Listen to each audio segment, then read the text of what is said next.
Chapter 1. Mabel Newman, May to her friends, woke in another unfamiliar room, her mind struggling to figure out where she was. She patted the bed around her, and sat up straight, her eyes adjusting to the darkened room. Oh, that's right. New York. I'm here to see Sarah. Where is she? Once a year, she made the 3-hour flight to New York City from Texas so she and her assistant, Sarah Benedict, could strategize and make plans for the upcoming year. Okay, she mostly did it so she could hang out with her friend, who was also her assistant, and they could take Manhattan like a couple of Muppets, but whatever. They talked business, went to Broadway plays, and pretty much just people watched for a few days and enjoyed hanging out with each other. The door opened and someone stepped in, obviously trying to be quiet. If you're not Sarah, I'm armed and dangerous. If you are Sarah, I'm hungry, and I hope you brought me breakfast.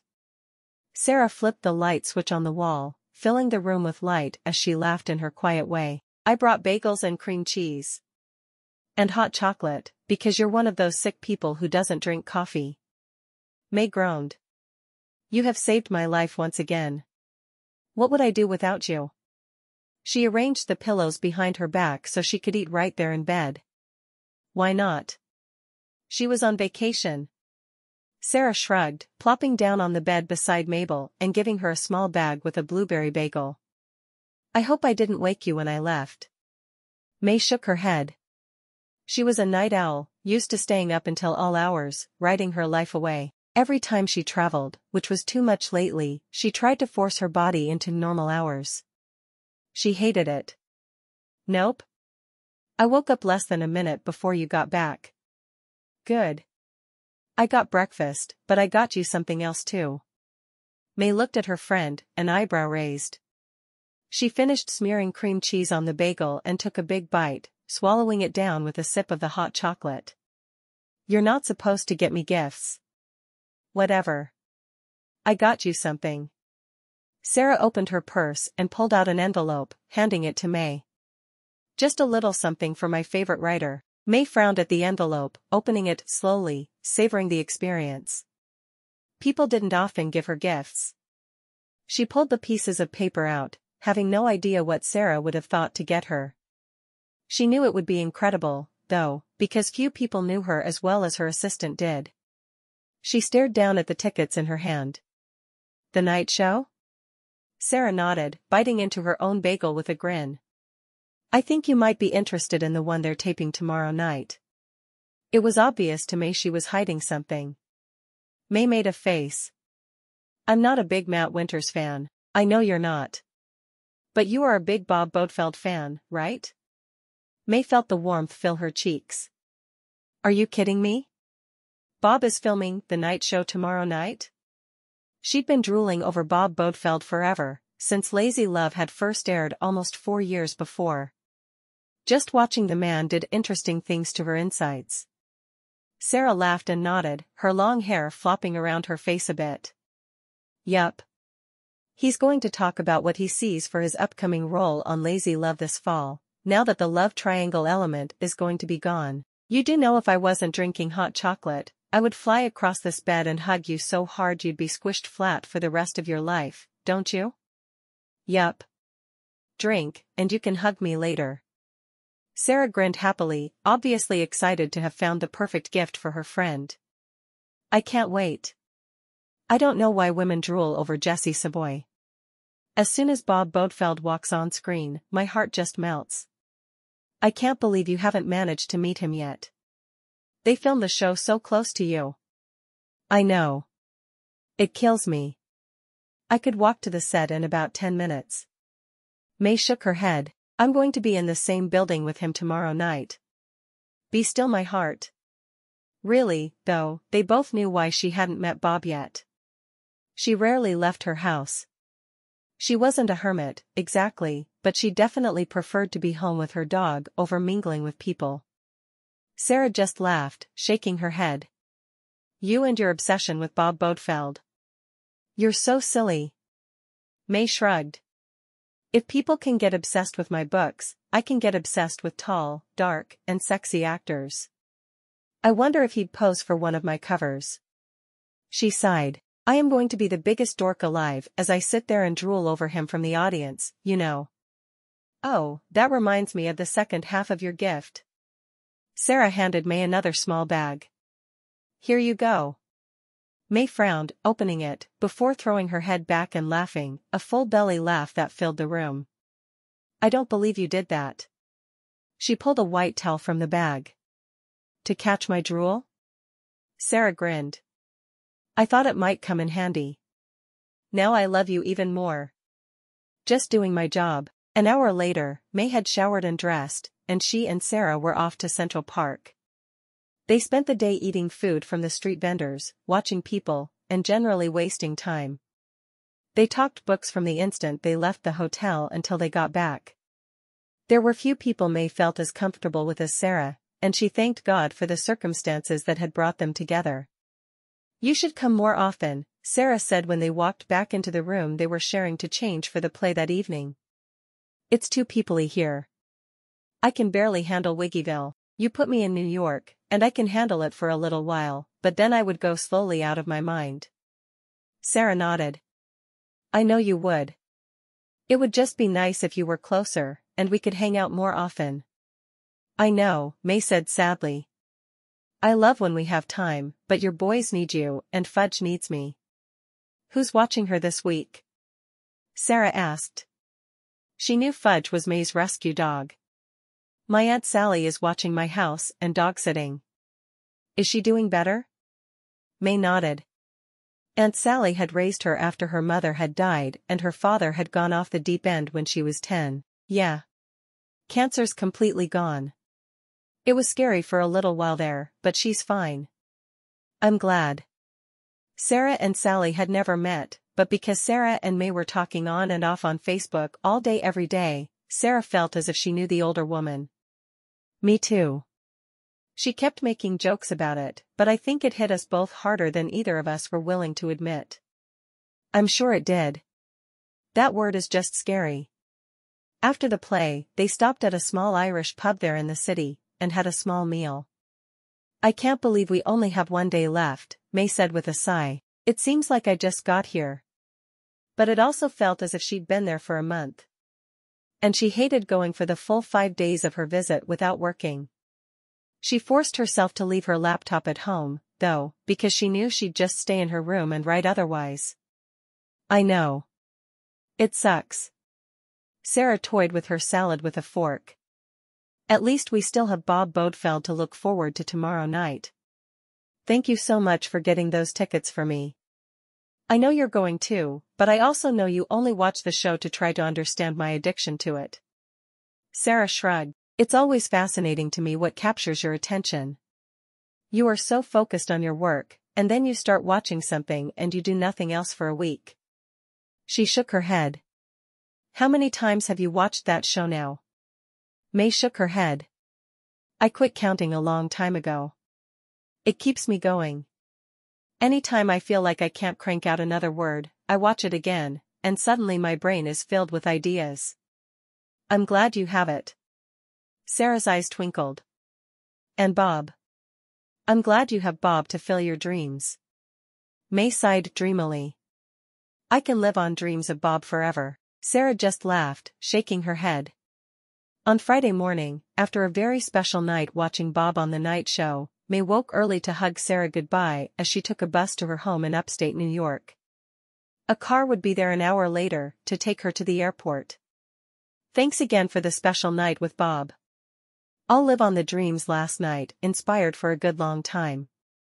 Especially until the new season airs next month, right? May nodded, laughing. Definitely. There were tears in both their eyes as they hugged one last time, and Sarah left the room, dragging her suitcase. This was their 3rd year to meet up in New York City to have a few days together, and May could never say goodbye without a heavy heart. As soon as her friend was gone, she took a few deep calming breaths and hurried around the room, making sure everything was packed and ready to go. Then she sat on the bed with her iPad and did her best to catch up on the emails and Facebook messages she'd mostly ignored for her time there. There were always so many. Finally, it was time for the car she'd hired to take her to JFK Airport to arrive, so she went down to the lobby, leaving her key in the room. Within minutes, her car was there, and while the driver put her suitcase into the trunk, she climbed into the back seat and waited. She loved being in the back of a car in New York, because the people watching was better than almost anywhere else she'd ever been, with Las Vegas being a notable exception. She rested her head against the back of the seat, staring at the people as they drove through Times Square and fought their way to the airport. She wouldn't even drive in Dallas, and the traffic in New York was a million times worse than the Texas city. She was so glad she didn't have to try to navigate her way through. Bob Bodefeld adjusted his ball cap low over his eyes and pushed his sunglasses up. He was tired and had no desire to be recognized by any rabid, screaming fans. He sat in the waiting area for his flight, making sure not to even look up for fear someone would notice the curve of his cheek or the angle of his jaw. It was amazing the things women found to be obsessed with. He stared down at his phone, not really doing anything, but not wanting to deal with anyone at the moment. The night show last night had been fun, but he'd been mobbed with fans as he left, and he just wanted to get back to Texas and back to work. He rubbed the back of his neck, more tired by the minute. A woman sat down near him, carefully leaving a seat between them, and he did his best not to look at her, but there was something about her that caught his attention. She was watching everyone around her, as if she was cataloging their reactions to everything happening in the airport, almost like she was a scientist and everyone around her was a specimen put on Earth to be studied by her. She watched a young mother with 3 young children, traveling with no help, and she jumped up and caught the hand of a toddler about to wander away, bringing him back with a smile. "You have a little Houdini here." The mother smiled gratefully. "Thanks. People always say something about me putting a harness on him, but imagine how quickly he'd get away without it." The woman he was watching shook her head. "I'll put the monkey leash back on him. You just keep doing what you're doing. Don't listen to what anyone says. You know what's best for your children." It was then that Bob noticed the young mother was discreetly nursing a baby with a blanket pulled over her. He wasn't sure he'd have noticed if the woman hadn't tried to help her. Who was she? There was just something about the way she was dealing with the people around her that fascinated him. Once the child situation was under control, she took her seat again, the older sister of the young escape artist coming and sitting between her and Bob. The small girl handed her a children's book, and the woman's eyes lit up. "Oh, I love books. May I read it to you?" Bob couldn't help but smile at that. The way she'd asked made it sound as if the little girl would be doing her a great service to allow her to read it, instead of acting put out that the girl wanted her to read. Soon, he found himself enthralled as the woman read the monster at the end of this book, complete with voices and more enthusiasm than even he read a book with. And as an actor, he tended to read with a lot of enthusiasm. When she finished, she leaned down and said in a loud whisper he had no problem overhearing, even in the crowded airport, "That's one of my very favorite books. I used to read it when I was your age." The girl smiled happily. "Thank you." She got down and walked to her mother, dragging a big bag over to the new woman. She pulled out another book, and the woman took it and read it with the same level of excitement she'd read the first. After the 5th book, he gave up his pretense of not watching, and openly enjoyed the show she put on with the little girl. Every time the woman finished a book, the little girl would pull out another, and the woman would take it and read it as if she was being paid millions to entertain a stranger's child in the airport. Finally, his flight was called, and he got to his feet, noting the woman beside him was getting to her feet as well, carefully tucking all the books back in the bag and putting them into the stroller for the young mother. "Let me help you board the plane." The mother seemed undecided. "Oh, I couldn't do that. You need to find your own seat." The woman shook her head. "I'm not accepting that for an answer. Traveling with 3 little ones is more than anyone should have to go through." The mother nodded, her eyes shining with tears. "My husband is stationed in Texas, and we came to see my mother for the week.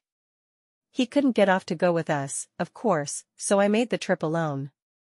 I had no idea how hard it would be." "Is someone picking you up in Texas?" the woman asked. The mother nodded. "My husband will be waiting in baggage claim." Then I'll help you get there.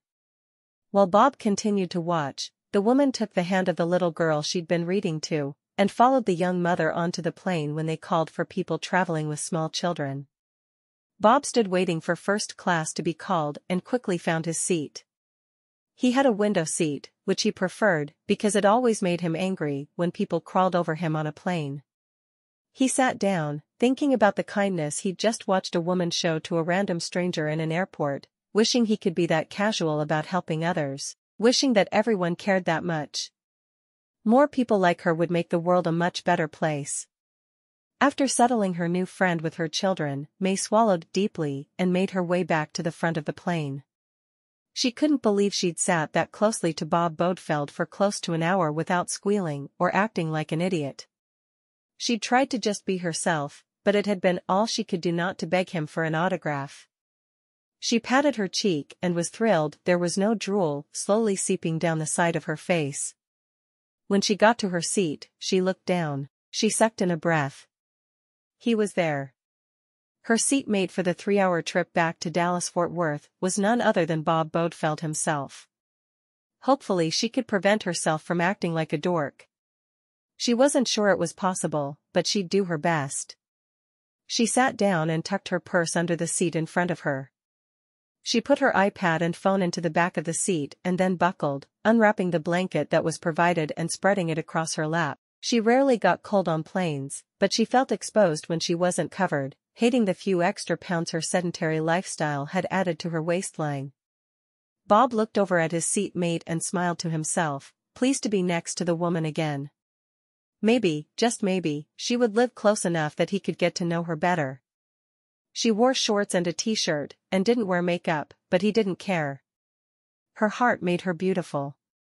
It didn't take more than 10 minutes in her presence to realize that. May closed her eyes for a moment before turning to Bob.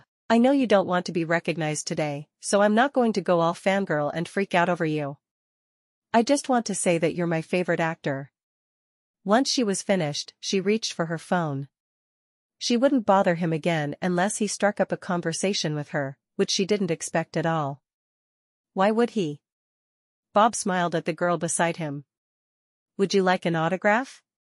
He didn't carry promotional photos with him like some of his co-stars did, but he was happy to sign anything she wanted. May nodded, her eyes wide. I would love that, if you really don't mind. I know you're just trying to get from one place to another, though, and you're not here to sign an autograph. He shook his head.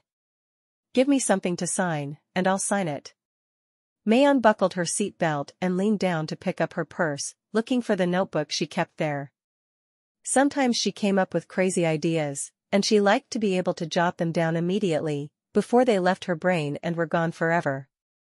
She flipped to a blank notebook page and handed him that with a pen. The pen was one with her pen name on it, but she didn't care. No one looked at pens when they were asked to sign something anyway. What's your name? He asked. Mabel. I go by May, like the month. He thought for a moment before writing quickly, May, I'm truly impressed with your generosity of spirit. It was wonderful meeting you. Bob Bodefeld. He handed the notebook back to her, before smiling. There. Thank you very much. I'll treasure it. She didn't add that she'd probably frame it and put it on her nightstand, since she didn't think she should creep him out that way. She put the notebook back into her purse and stuffed her purse back under the seat in front of her, giving it a kick when it didn't want to fit all the way. The stewardess stopped at their seat. Can I get you something to drink? She asked Bob, her face impassive. Yes, just a Coke. He didn't like to drink, having been around alcohol a lot more than he'd have liked growing up with an alcoholic father. The stewardess nodded, her gaze turning to May. Something to drink? May nodded. I'd love some juice. Pineapple, apple, or orange?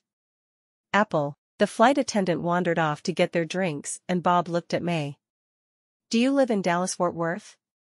He ran the two cities together, just like most people who'd lived in the area for a while. I live in Wiggyville. Normally, May would have felt the need to explain that Wiggyville was a small town between Weatherford and Stephenville to the west of Fort Worth, but since Lazy Love was shot in Wiggyville, she knew the explanation wasn't needed. Bob grinned. Really? You know that's where we film, don't you? May nodded. I do know that. I actually own the house just north of the set. Really? I had no idea. He'd never seen anyone come and go from the large ranch house, but there was always a blue compact car in the driveway. Yes, I've lived there for about 6 years now. She wanted to make it clear that she'd moved there before the show was filmed, so he wouldn't think she'd moved there just to stalk him. You'll have to come visit us on set one day. I can get you a pass. Because of the trouble one of his co-stars, Valerie Savoy, had with an ex-boyfriend, the set had been closed since they'd begun filming the show 4 years before. He could bring someone on any time he wanted though. The flight attendant came back then with their drinks. She stood for a moment. I'm really not supposed to talk to people who I recognize, but I just can't help myself. Can I get your autograph? May smiled at Bob, waiting for him to respond. He nodded, hoping it wouldn't turn into a bunch of people asking for autographs. He really didn't want to be bothered by anyone while he got to know May. Sure. I can do that. The stewardess stepped back, looking between them. I'm sorry. I didn't mean you. I mean Jolene Gold. I'm your biggest fan, Miss Gold. I've read every one of your books, and I follow your Facebook page religiously. She looked at Bob. I'm sorry, but I don't know who you are. May felt a laugh bubbling up inside her. It was so rare that someone would recognize her. Writers just weren't noticed everywhere they went. He's an actor on Lazy Love. May reached down for her purse, pulling out one of the books she always carried. Who should I make it out to? Chapter 2. After the flight attendant had walked off, clutching the romance novel to her chest, Bob looked at May. Jolene Gold? My pen name. I'm a romance writer. She waited for the man beside her to make a snide remark about romance novels, but he didn't. That was kind of embarrassing, Bob said, rubbing the back of his neck. I just assumed she meant me when she asked for the autograph. May laughed softly. I did too.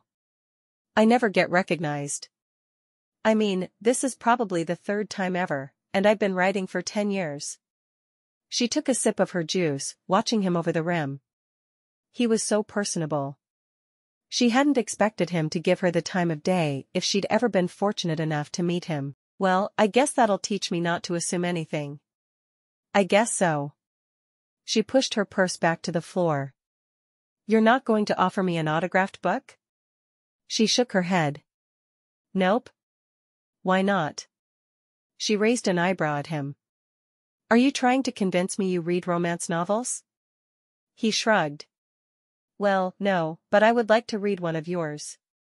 Why? She asked, flabbergasted. Because you fascinate me, he said softly. You were so kind to those kids in the airport. She shrugged. I can just imagine how hard it would be to travel alone with 3 kids, and her husband is a soldier. I can show appreciation in a small way for his service by helping his wife. That's a really good attitude to have. He looked at her. How are you getting home? My aunt is going to pick me up. My car is at the airport. Call her and tell her that you've got a ride. No need for her to drive all the way from Wiggyville when I'm going right next door. And if he dropped her off, they could spend more time together. He felt like he was racing against time, trying to get her to realize he was interested in her. She didn't seem like the type that would accept the direct approach well. I can't ask you to do that. You didn't ask. I offered. She reached for her phone, quickly punching in the number for her aunt. Aunt Sally. I've got a ride from the airport, so you don't have to come get me. She waited a moment and listened. Sounds good.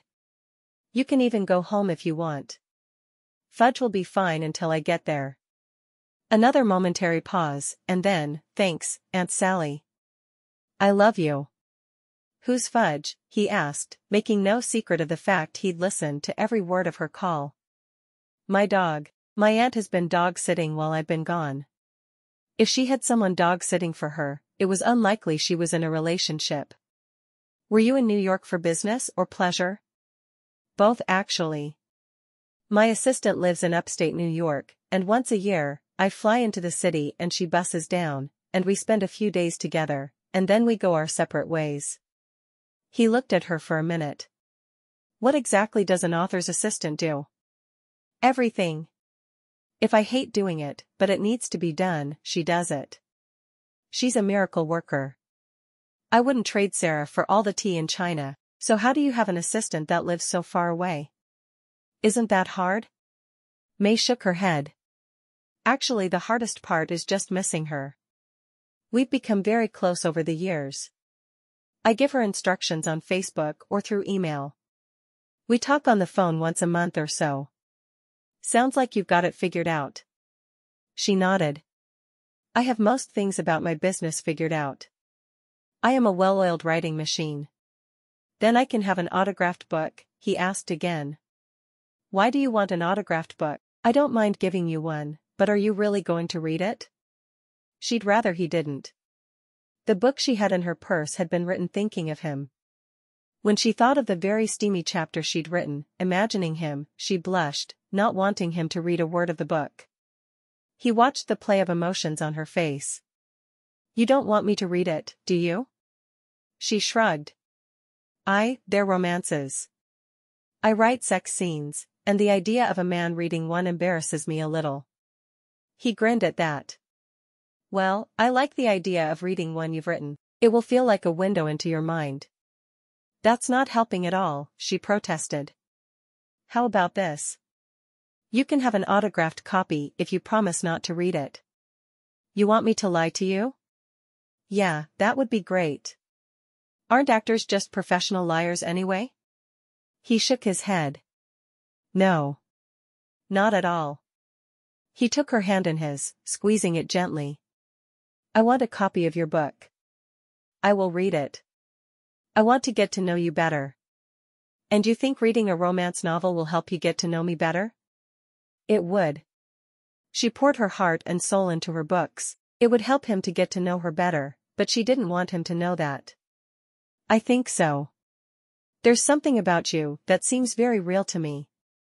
He shook his head. I'm not sure if I'm explaining this well. He handed their empty glasses to the flight attendant who was still watching May with stars in her eyes. I live in a world where everything and everyone is fake. Since you're a fan of the show, I think you know that our stars are pretty down to earth. Jesse and Valerie are as real as can be. But most are one way in front of the cameras and another when they're off. You don't seem to be that way.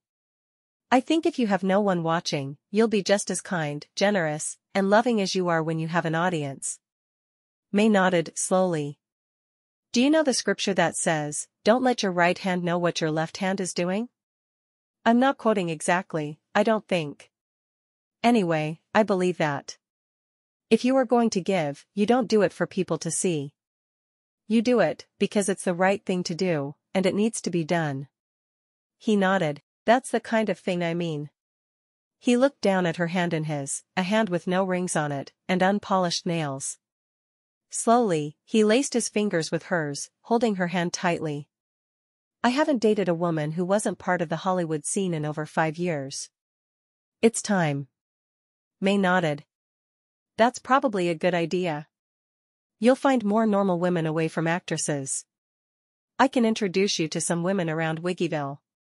She tugged at her hand a little, wishing he'd give it back. His touch was sending little sparks of electricity through her, something that had never happened. She'd daydreamed about this man one time too many. He blinked at her a couple of times. Maybe I wasn't clear. I want to date away from Hollywood, but I want to date you. She stared at him for a moment of disbelief, before she chuckled softly. You almost had me going for a moment there. I'm not joking.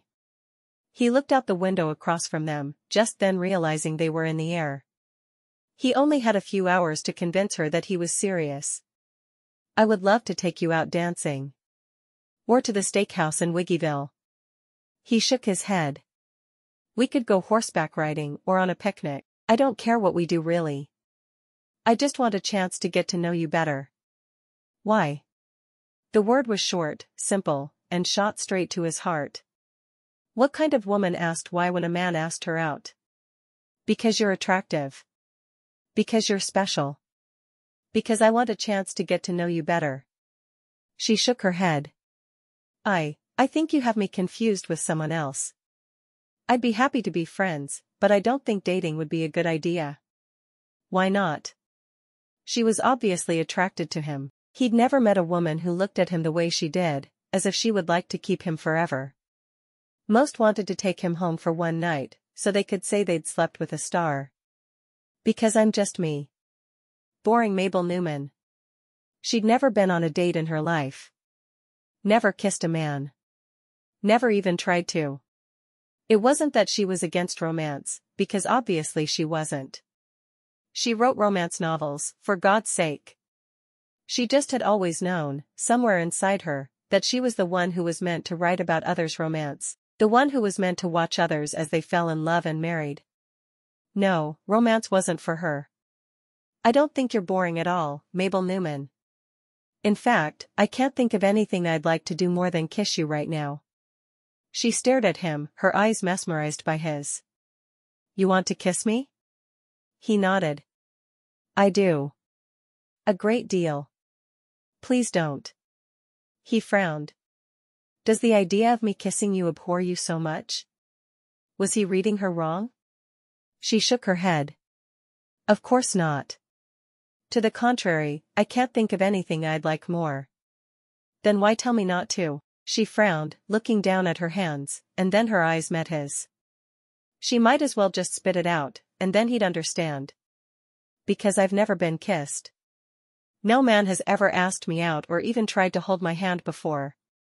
I wouldn't know how to react. He frowned at her. So you're writing sex scenes in romance novels, and you've never even been kissed? How does that work for you? She shrugged. I read a lot. I have some movies that I've watched over and over, almost like I'm analyzing the kisses. I can handle it. The way Jessie and Valerie Savoy kissed when filming Lazy Love had gotten her through a lot of kissing scenes. The two were just magic together. Later, when we're alone, I'm going to kiss you, he told her. I'm driving you home, and I'm not leaving you at your door without a kiss. You have a few hours to mentally prepare yourself, so you can start now. He leaned back against his seat, and breathed heavily. I need a quick nap if I'm going to drive when we get home. I was planning on sleeping the whole way, but then this incredible woman sat down beside me, and I could think of nothing but her.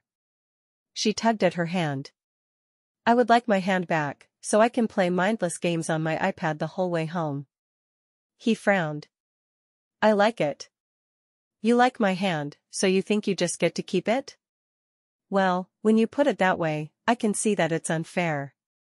He released her hand. Wake me up when the food arrives, will you? He turned his head toward the window and closed his eyes. May stared at him for a moment, dumbfounded. Why he was being so kind to her, she didn't know, but it was starting to scare her a little. Men weren't interested in women like her. Were they? Once the flight landed, May waited until most people were off the plane, before walking to the back to help the young mother. She took the hand of the little girl she'd read to and smiled down at her. Are you ready to see your daddy? She tried not to think about Bob getting off the plane without her and promising to meet up with her in baggage claim. The little girl nodded happily. I am. Will you read me another story? May laughed. There won't be any time before you see Daddy. We're going to get off the plane and go straight to baggage claim, and that's where your daddy is going to meet you. The little girl looked up at May with big blue eyes. Oh. Daddy. May nodded, her whole face lit up. She knew the girl was excited to see her father, and she was glad. She glanced over her shoulder to make sure the girl's mother was doing all right with the two boys as they got off the plane, and then she led the way to baggage claim. May traveled to conferences more than she would have liked. At least 4 or 5 times per year, she was at the airport flying off somewhere. She was giving keynote speeches at writers' conferences and always teaching classes. She was becoming well known for writing humorous romance. The flight attendant smiled at her as she left. Thank you again for the book. May smiled, her best author smile. You're so welcome. I'm happy any time I get to meet a fan. And it was true. Mostly. She did love to meet her fans, but it was also hard at times. She was an introvert deep down in her bones. She'd rather be at home, sitting around in her pajamas writing, than doing just about anything else in the world. Being around people was just plain hard. Once they got to baggage claim, she relinquished her hold on the little girl's hand when a young soldier came over and the girl cried out, "Daddy." She walked over to stand beside the luggage carousel then, watching for her obnoxious luggage, with huge flowers on the side. When she'd first bought it, her aunt had laughed at her, but after they'd traveled together just once, she'd understood. No one else had the same luggage, and it was very easy to spot. She felt a hand on her shoulder, and without looking, she recognized Bob's touch. She wanted to rest her cheek against his hand. She wanted to tell him she'd been in love with him for years, but truly?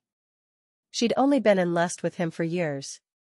She didn't know the real Bob well enough to love him. She doubted she ever would.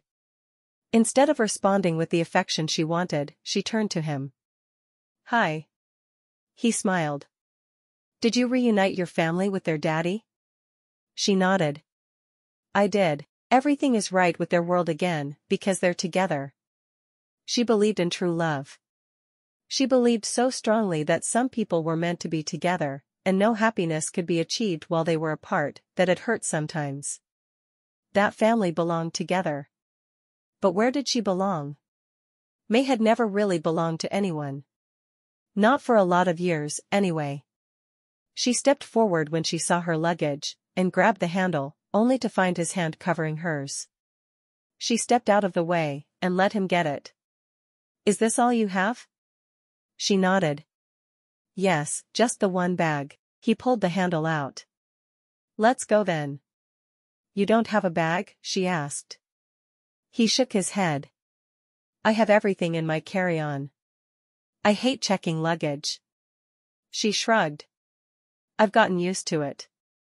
I'm usually traveling to conferences, and I carry pens and bookmarks and so many little things to give away to fans." She rubbed the back of her neck, wishing she could take away the travel weariness. She was ready to be home, but she didn't want to waste her time with him. It's strange to think of people being that big of fans of books. I mean, I'm used to fans, and they kind of rule my life, but it seems like it would be very different to have a fan for something I'd written. May nodded. "I honestly don't know. I only know how it's always been for me." "How long have you been a professional writer?" He waited as the automatic doors opened, and he stepped out into the Texas heat. It was 4 in the afternoon, and the August sun was pounding down on them. She felt herself sag as a wave of the heat hit her. She had lived in Texas her entire life, and she still felt like a limp noodle after 10 minutes in the summer heat, since my junior year of college. While the other girls in school had been going to parties and hanging out having fun, she'd been locked away in her room.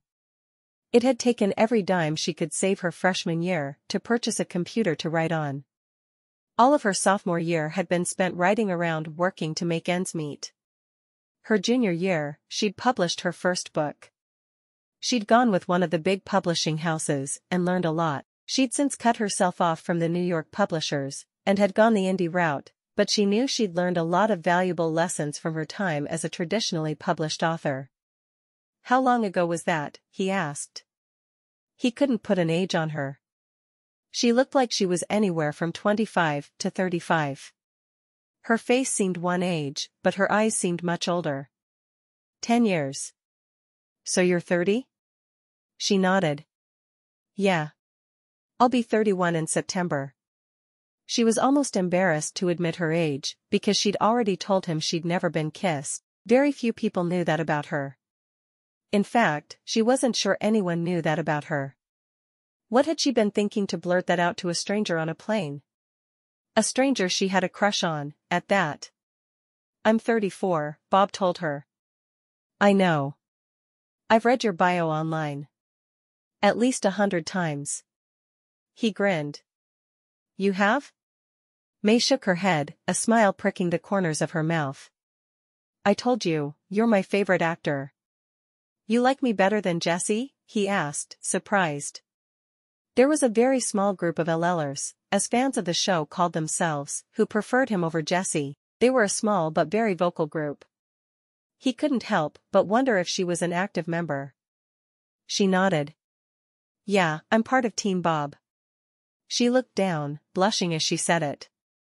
I don't do any of the fan art or memes, but I've been known to write a bit of fan fiction. He stared at her for a moment, stopping in the middle of the parking garage. My vehicle is this way, he finally said, walking toward his small-sized SUV. He opened the back with the press of a button and heaved her suitcase into the vehicle before putting his own bag, which was over one shoulder, in after it. He waited while she got into the passenger side, and then opened all the windows as he turned the AC on high. Texas heat. Gotta love it. She nodded. It's so hot. How's Valerie doing with the heat now she's pregnant? Bob shrugged. She's handling it, because she has no choice. We're about to film the show where her pregnancy is revealed this week, and her scenes will be mostly indoors after that. Oh, good. I hate that she has to be hot so we fans can get our show. Just how active are you in Team Bob? He asked, eyeing her. He couldn't help but wonder just how far she took her fandom. She shrugged. There were 3 of us that started it together. I do most of it under my pen name, because that's how I'm active on social media. There's no point in being me at this point. Why did you decide to use a pen name? She shrugged. I went to a Christian college, where no one admitted to reading romances with sex scenes. Everyone read Jeanette Oke in the open, but while no one was looking, they snuck and read Nora Roberts. I didn't want to be ostracized, but I felt like romances needed sex scenes, so I compromised. I wrote my scenes, but I didn't do it as me. She hadn't admitted to being published until after she'd graduated and already had a following. Do you ever regret it? Sometimes. At first, I was kind of ashamed that I'd written anything like that, but now, I'm proud of my work. I've hit bestseller lists over and over. I work my butt off, and I deserve to be recognized for that. Bob smiled. Yes, you do. May shrugged. Sorry, I guess I get a little passionate about my work sometimes. If you're not passionate about your work, no one else will be. She smiled. That's a really good point. A true one as well. I very much believe that a real writer laughs and cries as they write. If I can't make myself laugh or cry, how am I going to bring my readers to those emotions? You're right. And if I don't feel those emotions as I act, how can I make a viewer feel them? I never thought of what I do as similar to what an actor does, but I guess in some ways it is. It sure is. We're both in the business of making people feel things. Intense emotions are our calling cards. I like that. I really, really like that. He backed the SUV out of the spot in the parking garage. Let's go home to Wiggyville. She sighed. I can't wait. Chapter 3. Bob talked to her as he drove, dropping little details about what it was like to film a popular television show. We're just getting back from a week-long hiatus. We work 3 weeks on and a week off. What do you do during your time off? Do you have a place somewhere you go home to? May asked, genuinely curious how much of the fan rumors about this man were true. He shrugged. I have a tiny little apartment in LA. I sometimes go there. Sometimes I stay on set. Sometimes I travel. I'm good friends with Jesse and Amber. People want Bob and Mary Beth to get married. He shook his head. Not happening. Mary Beth is way too young for Bob. He always referred to his character in the show in third person, which was odd, because it was his real name as well. Sometimes he even confused himself. I agree. Are they going to bring in someone new for him? He shrugged. They haven't so far. And I can't tell you what's going to happen on the show.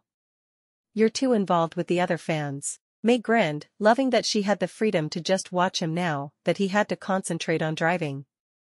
Would you do me a huge favor? She asked, feeling more daring. Anything. Would you let me put my Team Bob t-shirt on, so we can get a selfie together after we get to my house? My Team Bob friends will freak out. She couldn't let the opportunity pass her by. The others would never believe she'd spent an afternoon with him otherwise. He laughed. Sure. As long as you'll autograph that book for me. Are you still on that? Fine, I'll autograph a book for you. She glared but pulled a book from her purse and found a pen. When he stopped at the gate to pay to leave the airport, she quickly signed it. To Bob, thanks for helping me dream.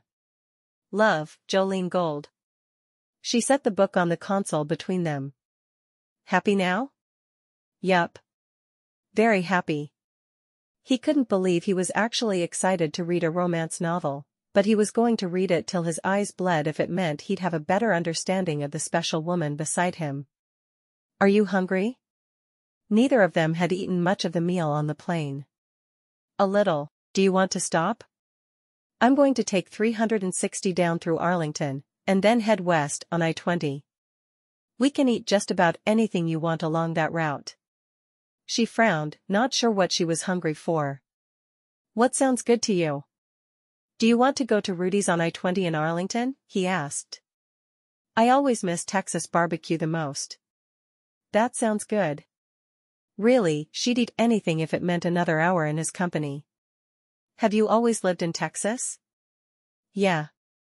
I lived in Weatherford until I was 10, and my mom died of breast cancer. Then I moved in with my aunt in Wiggyville. He frowned. Why didn't you live with your dad? That's a story for another day, she said softly. She wasn't going to change the mood of their day together by telling him about her father going away.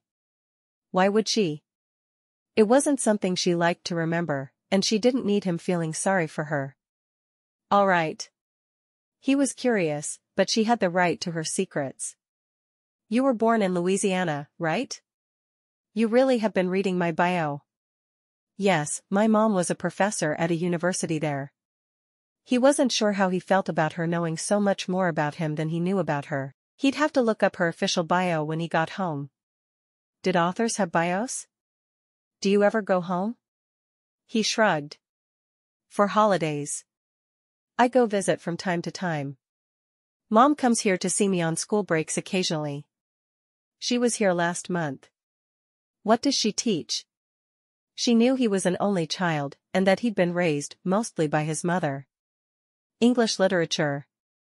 Did you go to the school where she teaches? He nodded. Yeah, I did. It was free. That makes sense. She'd been raised with little. The life she'd built with her aunt had been good once she'd moved in with her, but there had been no money for anything extra. When did you decide to become an actor?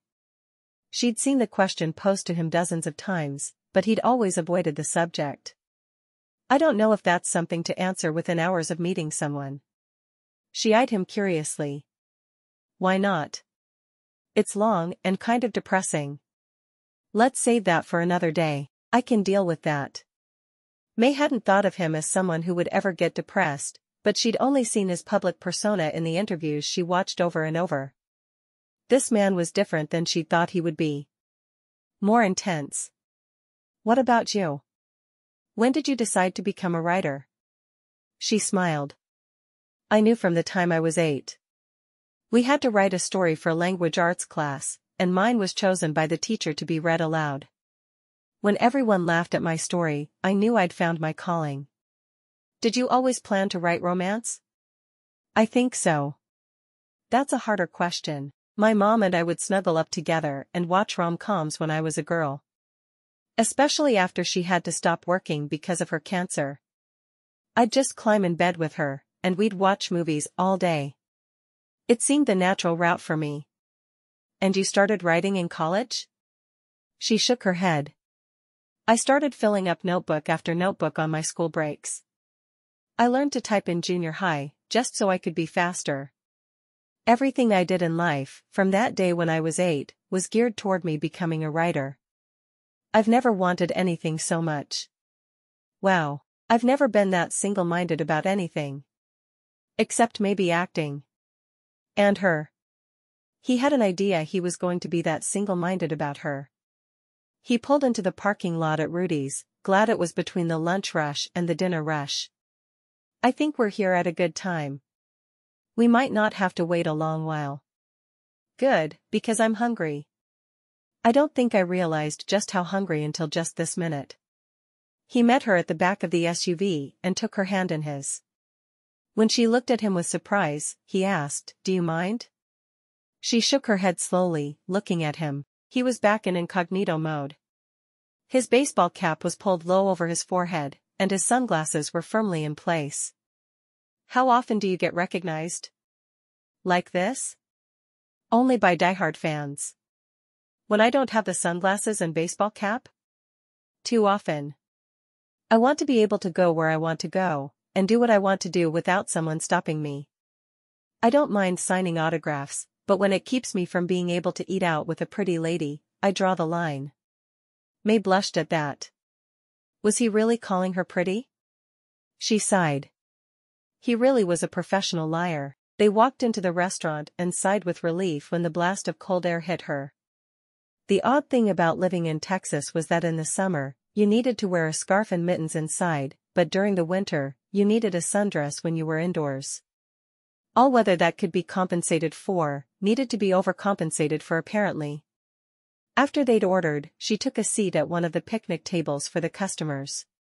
She'd never eaten at Rudy's, but she'd heard good things about them. When he sat down across from her, putting the tray of food between them, she took the things that were hers. Are famous actors supposed to eat at a place like this? He shrugged. I have no idea. I just know this is one of my favorite places to eat. She had a hard time sitting across from him and not staring at him. Even with the sunglasses and cap, she could tell it was him. She was surprised anyone was fooled by the look, but she did understand not wanting to be mobbed. Being interrupted during her short time with him was at the bottom of the list of things she wanted to happen. When he didn't immediately say anything, she nodded to a couple who was sitting 2 tables over from them. He's only out with her, because her sister begged him to take her out just once. Her sister is the girl he loves, but she's dating someone else, so he thinks if he is nice to her sister, at her request, she'll soften toward him. He shook his head. Nope. May looked at him. Nope. Nope. He's out with her, because he met her at a bar a couple of months ago. They had a one-night stand, and now she's pregnant. He doesn't want anything to do with her or the baby, so he's trying to figure out what to do. She wrinkled her nose. I liked my story better. More romantic. Mine is more realistic. Probably, but I'm a romance writer. Do you really think I want anything realistic in my life? Bob grinned at that. You know, you may have a point. Do you do that a lot? Decide stories for people you see? She nodded. I really like to watch people. I watch everything they do, every little gesture.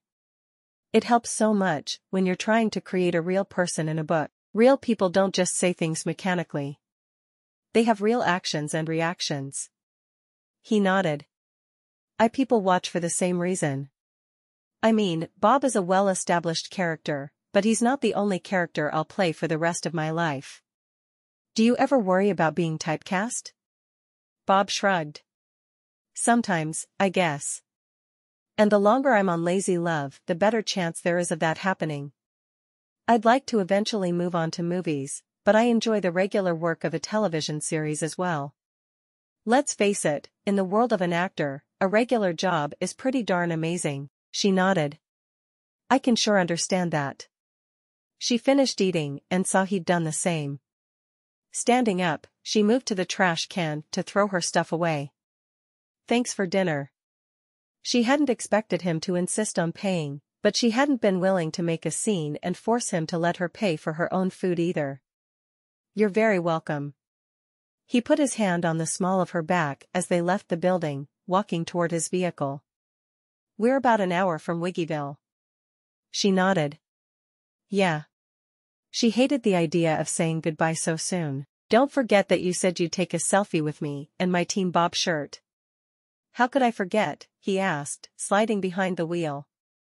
You never would have given me an autographed copy otherwise.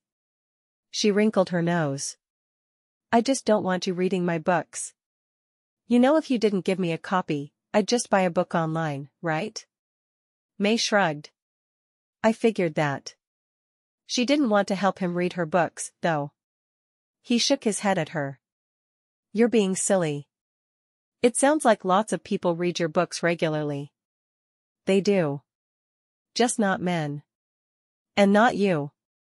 Bob frowned at her. So it's me in particular you don't want to read your books? It's not just men in general? Well, I don't want any men to read them, but especially men I've met. She wrinkled her nose at him. It just makes me uncomfortable. But women can read them? She shrugged. Sure. That's messed up. Maybe. Maybe I'm messed up. Did you ever think of that? And maybe it's not something I want brought to my attention, because it's embarrassing to be messed up. Hey, May? Yeah? Messed up or not, I think I really like you. Want to get married and have babies? Half can be actors and half can be writers. People get married that fast in my books, but I don't think it's a good idea in real life. People in your books get married the day they meet?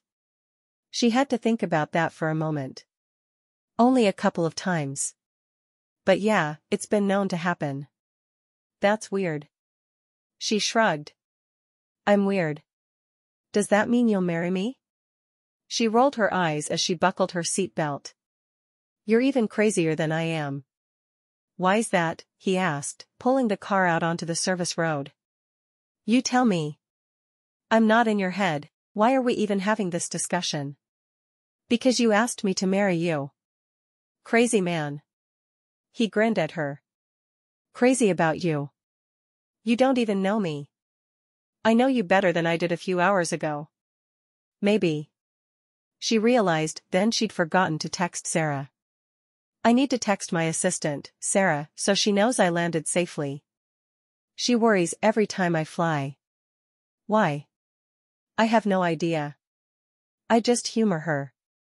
Sometimes you have to humor people. Like if a random actor who you really like happened to ask you to marry him within hours of meeting him, you should totally humor him. She shook her head at him. Quiet. I'm texting. Her thumbs quickly tapped out a message to Sarah. I sat next to Bob on the plane. He's driving me home. If you don't hear from me, I accepted his marriage proposal and ran off to somewhere to marry. Not Vegas, though. Too cheesy. Are you done texting now? Yup. 'Bout time. Did you write her a book? She shrugged. Nope. She sighed. She bought me tickets to see you on the night show while we were in town. You were there? He looked over at her in surprise as he was stopped in bumper-to-bumper Friday night traffic. Yeah. That's a cool gift for someone who really likes an actor. Someone who wants to marry him, especially. She sighed. Stop that nonsense. I'm not marrying a man I met just a few hours ago. But you're on Team Bob. Doesn't that mean that you live to please me? Following that reasoning, shouldn't you be trying to get me into bed instead of trying to talk me into marrying you?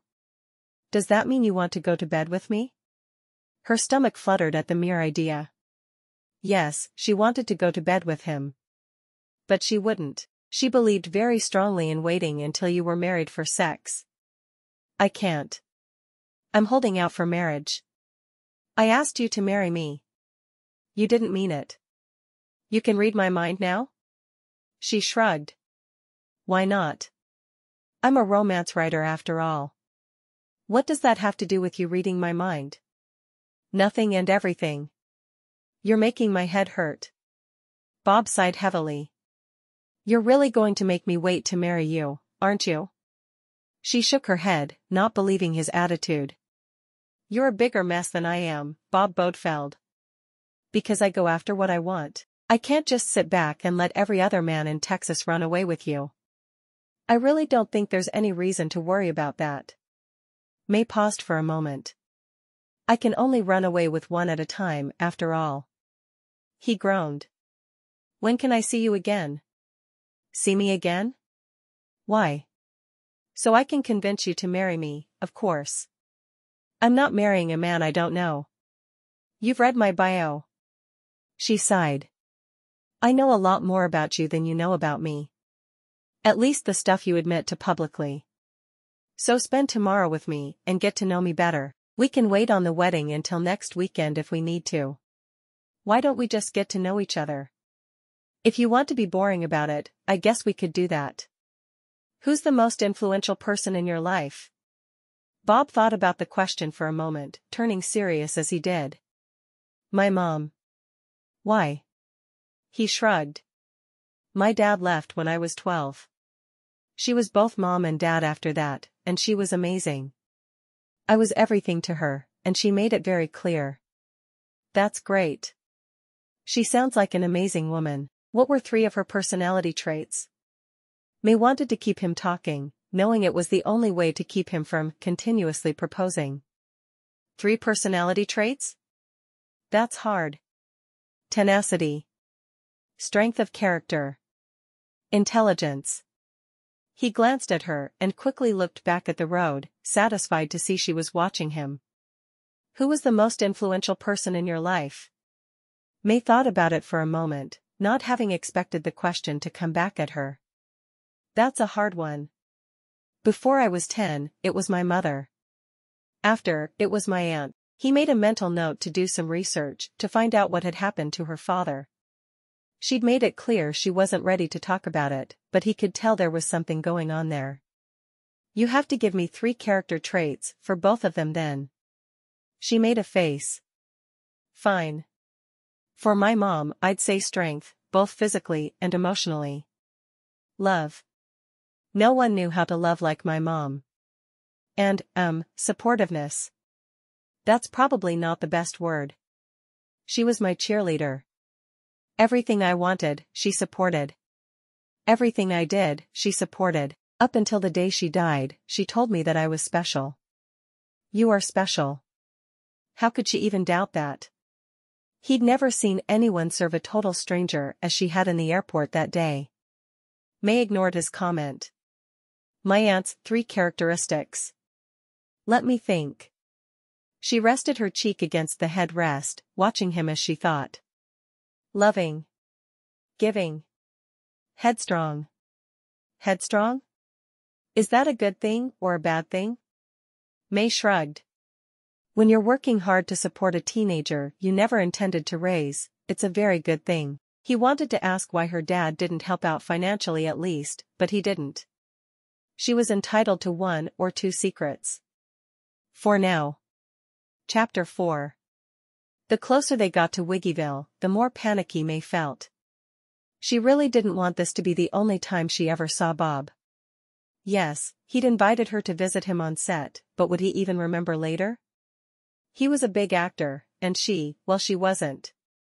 How could a celebrity like him be expected to remember her?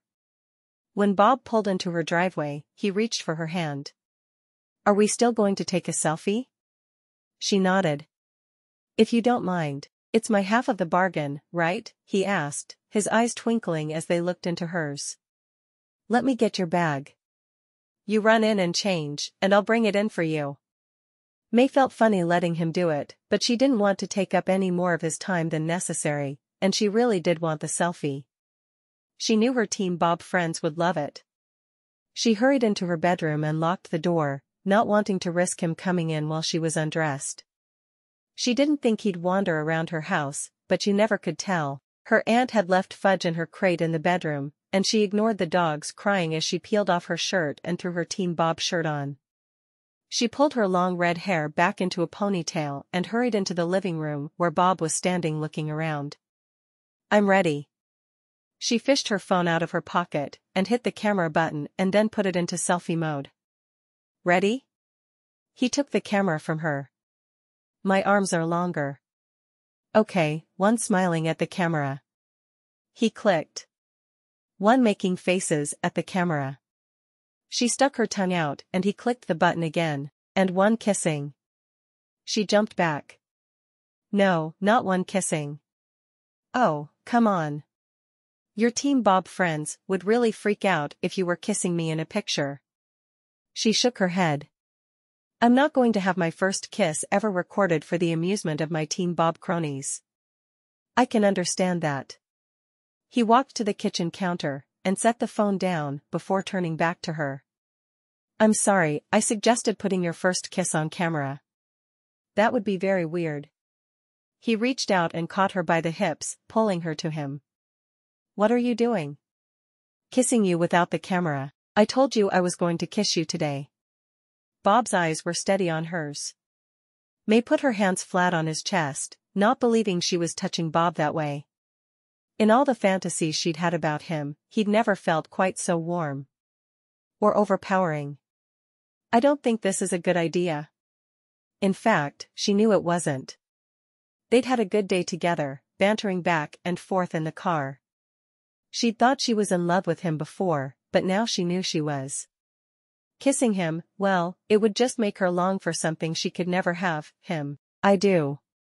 He pulled her slowly closer, until she was pressed against him. Please, May. I want to kiss you. She sighed heavily. It's not a good idea. After I've kissed you, how will I ever be content with my boring world where I write books about other people falling in love? And living here with my dog as my only companion? I hope you won't be. Then you'll marry me, and we'll live happily ever after. Just like in one of your books. You've never even read one of my books. Please. His brown eyes were steady on her green ones, and she sighed and nodded. Put your hands on my shoulders. May couldn't resist. Instead of doing what her brain told her to do and picking up her hands and putting them on his shoulders, she ran her hands up his chest, before bringing them to his shoulders, enjoying the feel of his muscles along the way. He slowly lowered his head to hers, maintaining eye contact until her eyes drifted closed. His lips brushed hers, softly at first, and then with firm pressure. He slowly traced her bottom lip with his tongue. May jerked as she felt his tongue touching her.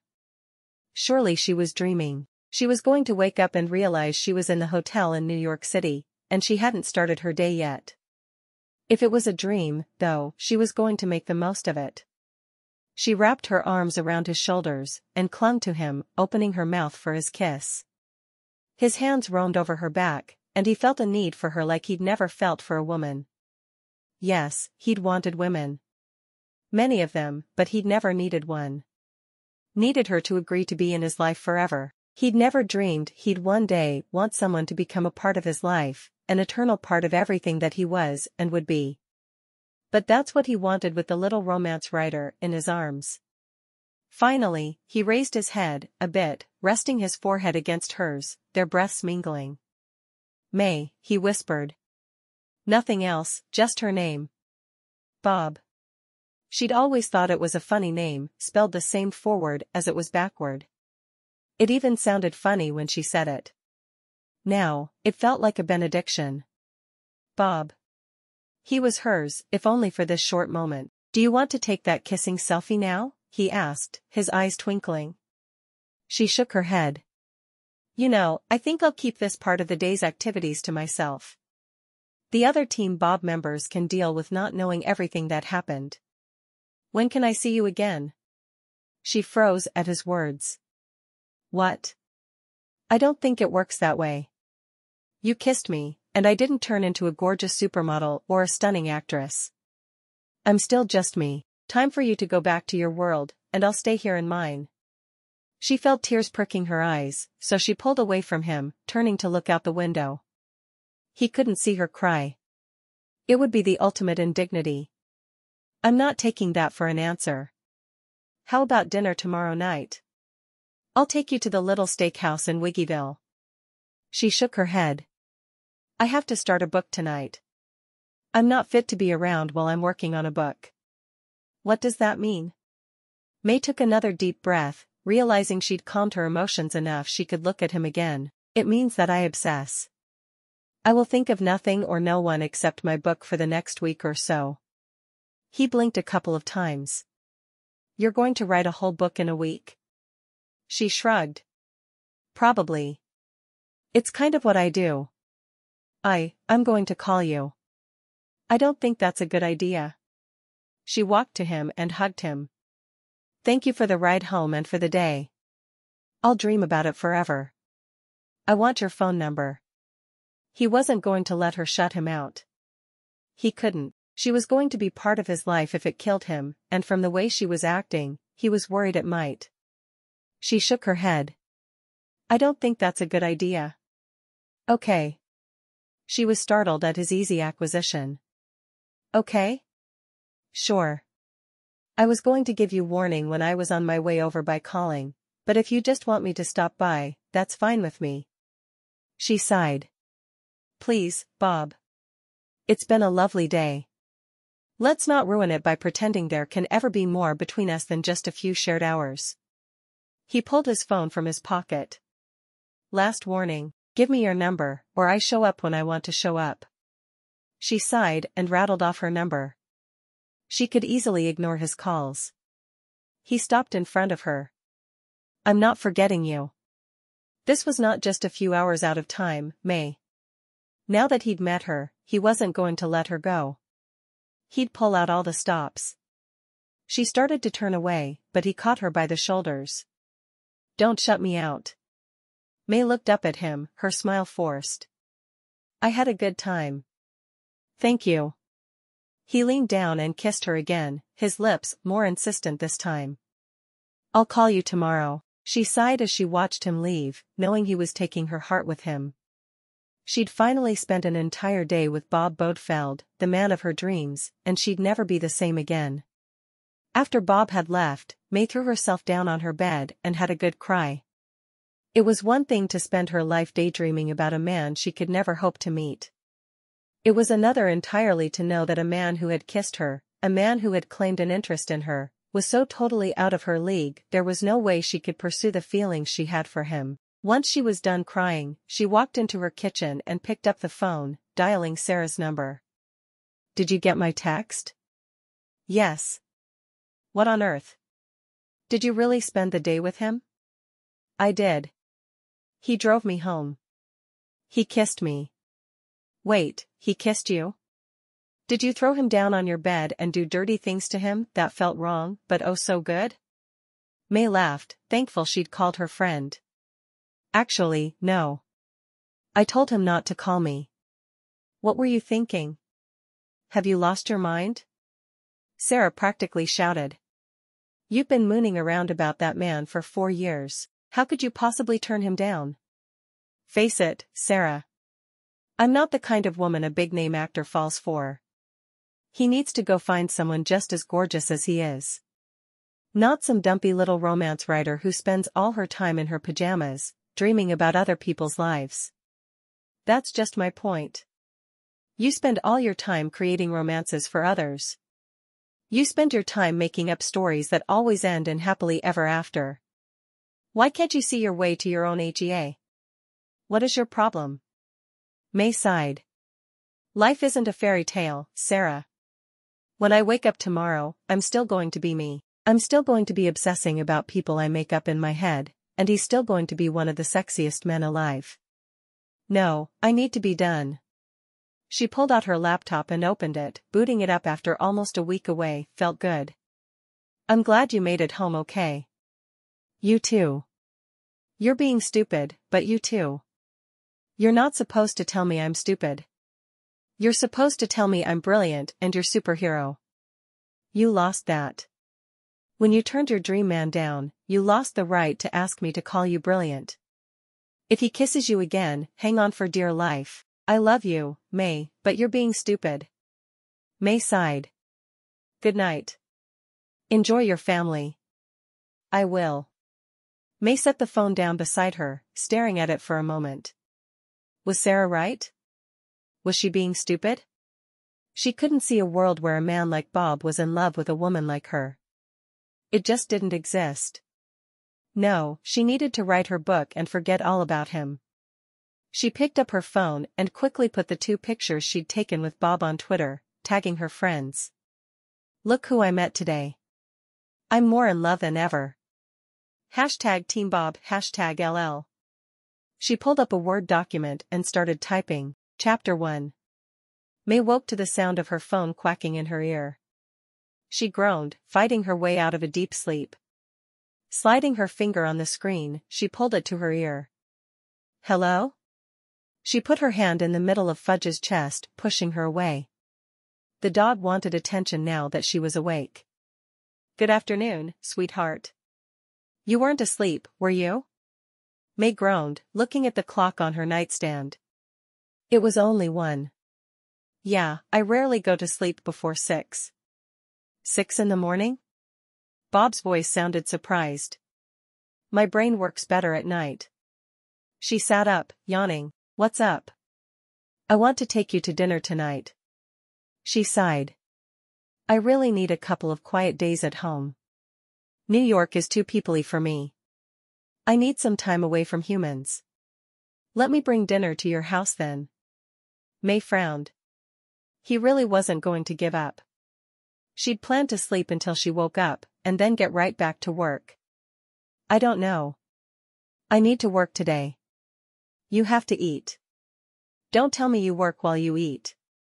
She actually did work while she ate a lot, but she wasn't about to admit that to him. Fine. What time? 6? Yeah, that works. I'll see you then. She hung up the phone and headed for the bathroom, standing under the shower for a few minutes until she felt human. Why had she agreed? She didn't want to see him again. He was going to break her heart, and that was the last thing she needed. She put on her favorite pajamas, which proclaimed her queen of everything, and wandered out to the living room. She picked up her computer, and checked Twitter. Her Team Bob friends had gone as nuts as she'd expected. She had 2 direct messages from the women who had started Team Bob with her. After typing in a quick explanation, she read over what she'd written the night before. It was poignant and heartfelt.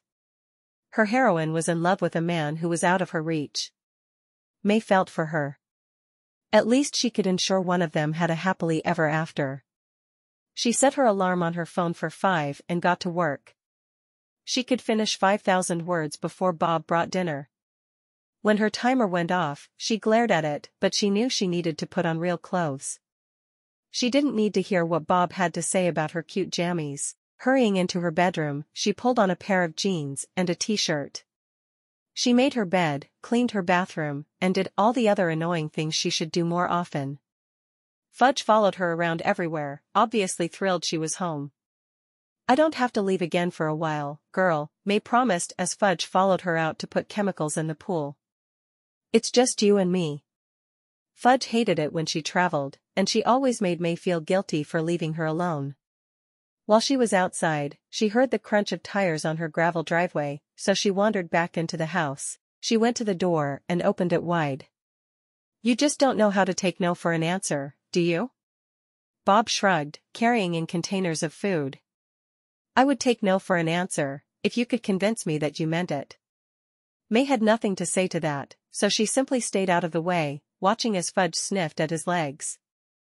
That's Fudge. Bob put the food down and squatted down, his hands ruffling the dog's fur.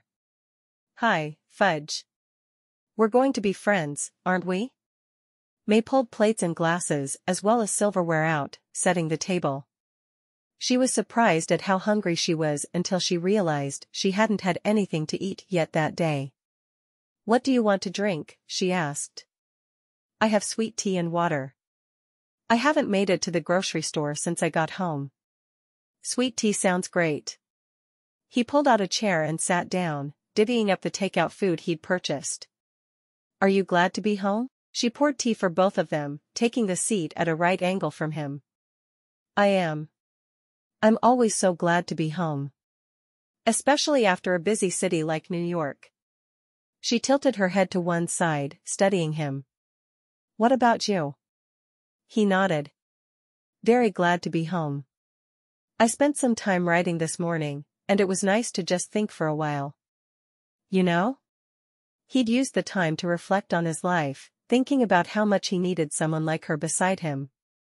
Why had he thought he was happily single? Now that he knew she was alive, all he could think about was making her a permanent part of his life. She nodded. I do. I used to ride when I was a little girl. They'd had to sell off the horses after her mother died, but she still missed the time she'd spent with them. "I missed you," he said softly. She shook her head. "You couldn't have. You can't miss someone you just met yesterday." She took a bite of the steak he'd brought her, smiling as the flavor exploded on her tongue. "You didn't miss me?" he asked. She didn't answer that. She couldn't. She'd gone to sleep imagining his arms wrapped around her. Her eyes met his, the look in hers lost and confused. "Just spend some time with me. I won't hurt you." May shook her head. "You just don't get it, do you?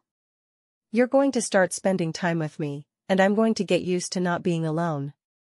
I'm going to get attached to you, because you're this big, sexy actor who I've had a crush on for years. And then you're going to get bored, and you're going to move on to someone else, and I'm still going to be sitting here, my heart ripped to shreds. There's no way this ends well for me." His eyes sparkled. "You think I'm sexy?" She sighed. "Did you listen to anything else I said?" "I did. And you're wrong. I've never pursued a woman this way, May. I saw you in that airport, and I knew you were special, and I wanted to get to know you better.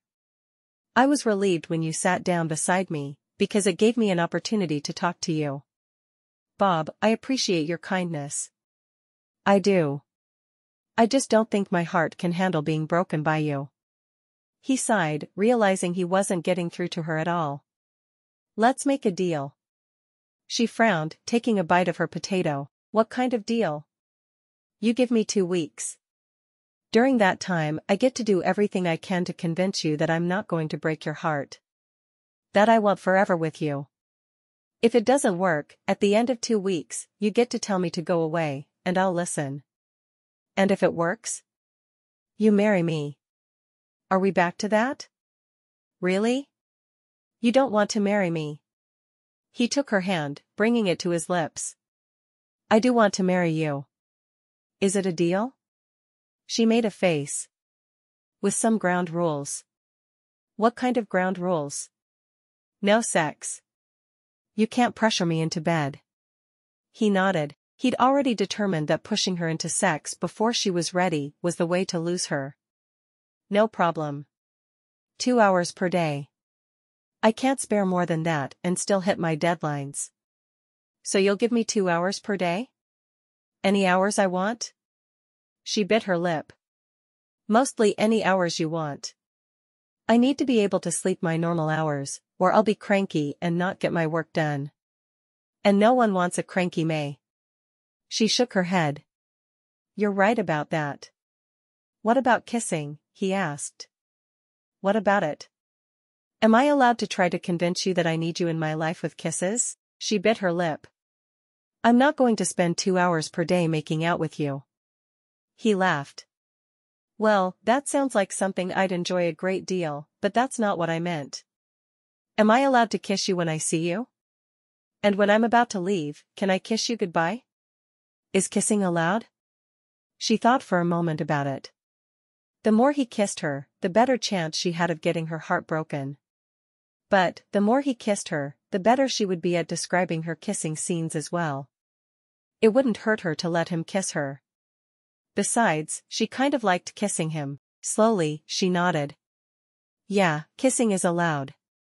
But you only get 1 week to convince me." He frowned, knowing he'd have to accept her terms. "I accept your conditions then." She sighed. "Then I accept your challenge." He kissed the palm of her hand, his eyes steady on hers. "That's all I'll need." Chapter 5. After they'd eaten, May quickly loaded her dishwasher. She'd learned early on that if she didn't do something immediately, she wouldn't do it. She had someone come in and do the big cleaning once per week, because she would never remember to dust or vacuum, but she tried to keep up the little things. She turned to Bob then, wondering what she was supposed to do with a big, handsome man in her home. Oh, she could figure out what to do with one in a book, but in real life, she was clueless. He was still sitting at the table, watching her clean up after the meal, his dark eyes following everything she did. He caught her hand, pulling her toward him. "I have an hour of my time with you left, right?" She nodded. "That sounds about right." And I can use it any way I want. She bit her lip, suddenly cautious. What was going through his head? Within reason. He laughed. Am I making you nervous? She nodded emphatically. Yes, you are. I can't figure out what I'm supposed to do with you now that you're here. There's a reason I don't date. I can make up all kinds of good stuff for people to do together in books, but those people are imaginary. We're real. Yes, we are. Let's think about this. We could go for a walk. Too hot. He grinned. It is hot. We could go for a ride. I'm allowed to use the horses in the stable. She shook her head. Too hot. You don't like the heat of Texas summers much, huh? I like them fine. From the comfort of my air-conditioned living room. I saw you have a pool in your backyard. We could swim. She raised an eyebrow. Did you bring a suit? Do I need one? He wasn't sure what spurred him to say that, but the blush on her face had him grinning. Yes, she sputtered. You definitely would need one. I brought a suit. I noticed your pool when I was here yesterday. She thought about that for a moment, not really wanting to get into a swimsuit in front of him. He was used to women with perfect bodies, and hers, well, it wasn't perfect. I don't know. Come on. Obviously you like swimming. Do it with me. She did like to swim, and she didn't use her pool nearly enough. She tried to get out there every day, but it was more like once a week when she was between books. Finally, she nodded. If he didn't like what he saw when she put her swimsuit on, maybe he would realize why she wasn't right for him. I'll go change into my suit. She hurried into her room, closing and locking the door, assuming he'd find one of the guest bathrooms to change in without a problem. More than anything, she needed a closed door between them for a minute. He made her hot. It wasn't just the Texas heat that was plaguing her. It was him. His smile. His shoulders. His everything. She changed into her favorite suit, looking at herself critically in a mirror. She had a little too much around the middle, but there was nothing she could do about it in the next 3 minutes. Her breasts were full, so maybe he'd notice those and not her thick waist. Taking deep breaths, she slipped a robe over her shoulders before leaving her room, knotting it tightly at the waist. He'd see her once they got out to the pool, but she wanted to wait as long as possible before the moment of truth. When she got into the living room, he was waiting in a pair of swim trunks and nothing else. Her eyes were mesmerized by his wide shoulders and bare chest. She felt her heartbeat speed up, and she wondered if she'd be able to speak. She decided not to test it out. Grabbing 2 towels from the guest bath, she led him out to the pool and found she was too embarrassed to drop the cover up. Instead, she went over to the shallow end and put her feet in the water, keeping the robe around her. You're getting in, right? Bob asked, walking over to stand beside her. You're not going to hide from me all day, are you? He couldn't understand her worries. She was one of the most beautiful women he'd ever seen. What a great idea. Yes, I think I'll do just that. She looked down at her feet in the water, wishing she'd taken the time to paint her toenails. He was probably used to women who never missed a single spot shaving and who always had their nails done perfectly. He reached out and untied the belt of her robe, refusing to give her a choice in the matter. Hey! What are you doing? Ensuring you will go for a swim with me. He shook his head at her. I think you're beautiful. I'm not. Her eyes filled with tears, wishing in that moment she was perfect for him. She wanted to be everything he had ever dreamed of in a woman, because he was the answer to all her dreams. Why wasn't she good enough? He cupped her face in his hands, staring down into her eyes. Are you afraid that once I see you in a swimsuit, I won't want to get to know you better? She closed her eyes, unable to meet his. Yes, I am. I know it makes no sense, but that's exactly what I'm worried about. He shook his head, leaning down and brushing her lips softly with his. Well, you want to get rid of me, right? Don't you think it's smart to get it over with? Just in case I do run? She sighed, probably. It's been nice knowing you. Her eyes opened, and she looked up into his. How about one more real kiss for me to live on forever, before we swim? How shallow do you think I am? You're used to being surrounded by perfection. May shrugged. Just kiss me. He leaned down and pressed his lips to hers, determined to show her how much he cared in the only way he knew how. She wouldn't listen to him, so maybe he could communicate this way. Her lips parted for him, and she wrapped her arms around his neck. She pressed against him, realizing her robe had come open, and she could feel his hard chest against her breasts, which had flattened between them. He moved his hands inside her robe and around her, pulling her even closer against him. His hand stroked her back through the thin fabric of her suit. I think you have an incredible body, he whispered against her ear. She pulled back, looking up at him, her lips swollen from his kiss. You don't have to lie to me. Are you back to thinking I'm a professional liar? She nodded. The one thing I don't understand is what you're getting out of all this. I've already told you I'm not sleeping with you. What do you want from me? He grinned, his hand stroking her cheek. I want you, all of you. I want your love every day for the rest of my life. She stepped back and shrugged her robe off her shoulders, throwing it onto a lounger a few feet away. Standing in front of him, she let him look his fill, before she waded into the pool. One of the selling points of this house for her had been the pool. It was heated, and she had been sure she would use it all but the coldest months of the year. She didn't use it nearly enough to pay for the chemicals she put into it, but she still loved it. Bob walked in after May, wondering what else he had to do to convince her. He'd started her book the night before, but he'd been so tired, he hadn't gotten past the first couple of pages. I like how your butt looks in your suit. May gasped, turning around and looking at him. That was highly inappropriate. Probably. But I only have a week to convince you my feelings for you are eternal, and I want to spend the rest of my life with you. I can't do that by staying appropriate. Are you trying to drive me batty? She asked, glaring at him. Why would I try to drive you batty? I don't want a crazy woman for a wife. He trailed his finger across her shoulder, over her strap, and down her arm. Or for the mother of my children. Children? Well, yeah. You want kids, don't you? I saw how good you were with that little girl at the airport. She was sweet, wasn't she? He nodded, his eyes never leaving hers. I was a lot more impressed by the woman reading her all those books, though. I liked the voices. She laughed. My college didn't have a degree in creative writing, so my degree is in oral interpretation of literature, with a minor in creative writing, so technically, I have a degree in reading aloud. I have a degree in history education with a minor in theater. My mom said no child of hers was going to major in theater. I had to get something I could actually do something with. He grinned down at her. If they ever decide to kill off Bob on lazy love, I can fall back on a career teaching high school kids. She grinned.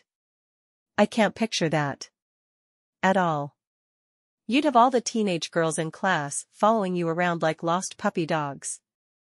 She could just picture him with a baseball bat over one shoulder he could use to fend them off. How about you? When are you going to start following me around like a lost puppy dog? I don't already?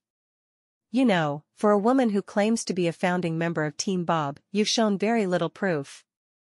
I asked you to marry me, and you refused me. What kind of Team Bob member would do that? They're going to take your card away when I tell them. My Team Bob card? They won't believe you. She sighed. They all know that if I thought your proposal was serious, you wouldn't be able to stop me from agreeing. Why, I'd probably hijack a plane just to make it happen. He looked down into her eyes. I'm dead serious. We could fly to Vegas tonight. She wrinkled her nose. Flying to Vegas to marry is so cheesy. That's what Valerie and Jesse did. I'm not Valerie, and you're not Jesse. I want more romance than to be married by Elvis at the Chapel of Love. Really? That would seem to be right up a romance writer's alley. Not this romance writer. I read recently that there's no waiting period in Wyoming either. I'd fly you there to marry. It's only a 3-day waiting period in Texas. Maybe we could just wait 3 days and see if you run away screaming. I don't have to film on Monday afternoon. We could go to the courthouse as soon as you wake up and get a license. She shook her head. Even if we had a license, there would be no guarantee I'd agree to marry you. But it would mean it could happen faster if you did. He captured her lips with his. Come on and get the license. Then we'll have it just in case. You're never going to give up, are you? He shrugged. Probably not. I'm known for my tenacity. Let's just swim. Okay, but I'm going to keep trying. She sighed. I've gotten that impression about you. You might as well give in. I'm not giving up. You're the woman of my dreams. She dove under the water and swam away, afraid if she stood there for another minute, she'd give in to his crazy plans. Then where would she be? May found herself distracted when she tried to write that evening, something that didn't happen to her often. She knew how her character must feel, and she tried to get the words out, but it was so hard. Finally, she got up and took a bath, hoping the water would inspire her creativity as it usually did. While she bathed, she flipped to one of her favorite episodes of Lazy Love, so she could watch it on her iPad. She loved all the episodes, of course, but there were a few where Bob had a bigger role, and those were the ones she watched over and over. She sighed when he came on the screen, in his role as Bob Billings, the ranch foreman of the Lazy River Ranch. She watched him as the storyline followed a day in his life, trying to catch some cattle rustlers. The show was about a modern-day cattle ranch in Texas, and she'd watched it from the time the first episode had aired. As she watched the man she now knew would be the only man she'd ever loved do his job, she realized Sarah was right. She was being an idiot. Probably the biggest idiot alive. Yes, when Bob left her, she'd have a broken heart. That much was a given. But if she never gave herself a chance to live, a chance to love this incredible man, what was that saying about her? What was that saying about her confidence in love itself? If he wanted to marry her, then she was going to grab the bull by the horns. She finished the episode, and set her iPad on the floor beside the tub, making some quick notes on a waterproof notepad she had hanging on the wall beside her tub. 2 of her most devoted fans had given it to her at a conference the year before, and she'd be forever grateful to them. She knew where her story needed to go, just as she knew where her life needed to go. When she got out of the tub, she picked up her phone and found Bob's number in it from when he had called her earlier. She didn't have the courage to call him, so she texted instead. If you really want to marry me, I'm willing. We'll talk tomorrow. As soon as she sent it, she felt a flutter from her heart. She wasn't certain if it was trying to tell her she'd made a mistake or applaud her. Either way, it was done. She knew she should have waited until he asked again. He'd asked 15 times so far, so surely he'd keep up the pattern. She knew she shouldn't count, but, well, he was Bob Bodefeld. Of course, she was counting. Her phone remained silent, so she could only assume he'd gone to bed. Good. She picked up her computer. Chapter 3. She could make it work now. She knew exactly what Marissa needed to do to find her happily ever after. She needed to trust poor Sebastian, if only a little bit. Bob woke early on Sunday morning as was his habit, and reached for his phone, automatically switching it from airplane mode. He'd gotten into the habit of shutting all notifications off via airplane mode when he'd first started working for Lazy Love, because so many of the actors kept different hours than he did, and they'd text to see if he was awake and wanted company. He got 4 text notifications and carefully read through them. His mother wanted him to call and touch base. One of the cameramen wanted to go out drinking that night and was looking for a designated driver. Bob filled that role a lot, because he didn't drink. Jesse wanted to have lunch sometime soon. His heart jumped when he saw there was a message from May.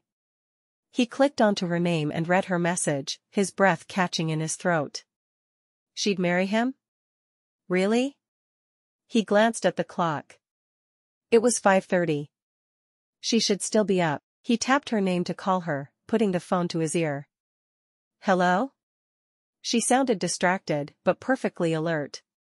He hadn't woken her. Good morning, sunshine. Morning? I haven't gone to bed yet. You can't say good morning until I've slept. He could hear her fingers tapping away at the keyboard, so he waited a minute. I got your text. You did? I did. Do you want to fly out of state to marry today? Or do you want to get our license tomorrow? I vote for going now. You could sleep on the plane. She laughed softly. Why don't we go get our marriage license tomorrow? I've been traveling a lot lately, and I want to keep my feet on terra Texas. Mind telling me what changed your mind? He asked, not really sure he wanted an answer. He was so happy to be getting what he wanted that he was almost afraid to rock the boat. There was silence for a moment. I don't think you'll like my thinking on the matter. Maybe we should just leave it as it is. He sighed. That's fine. I'm not going to press you for an answer. Are you still working? I am. I have another 500 words to write tonight to meet my goal. I'll let you go then. He felt strangely let down, even though she'd just promised him what he'd been after. I'll see you around dinner time. She'd agreed to go to town with him for dinner. He was certain she'd only capitulated so they wouldn't have to be alone, but he didn't care. He was getting time with her, and that's what was important. Oh, what size ring do you wear? You don't have to get me a ring.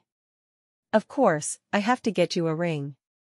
What kind of man doesn't get his fiancée a ring when she agrees to marry him? Really, it's okay, May, I need to know what size ring to get you. He wasn't going to back down on this. She was getting a ring that day, if he could make it happen. 8.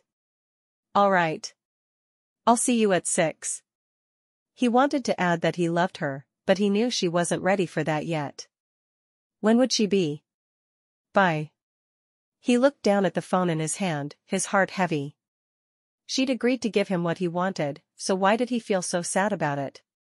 May looked down at her phone, her heart beating erratically. She was going to marry the man she loved. Putting her fingers back on her keyboard, she wrote the next scene. Sebastian got down on one knee in front of Marissa, taking her left hand in his.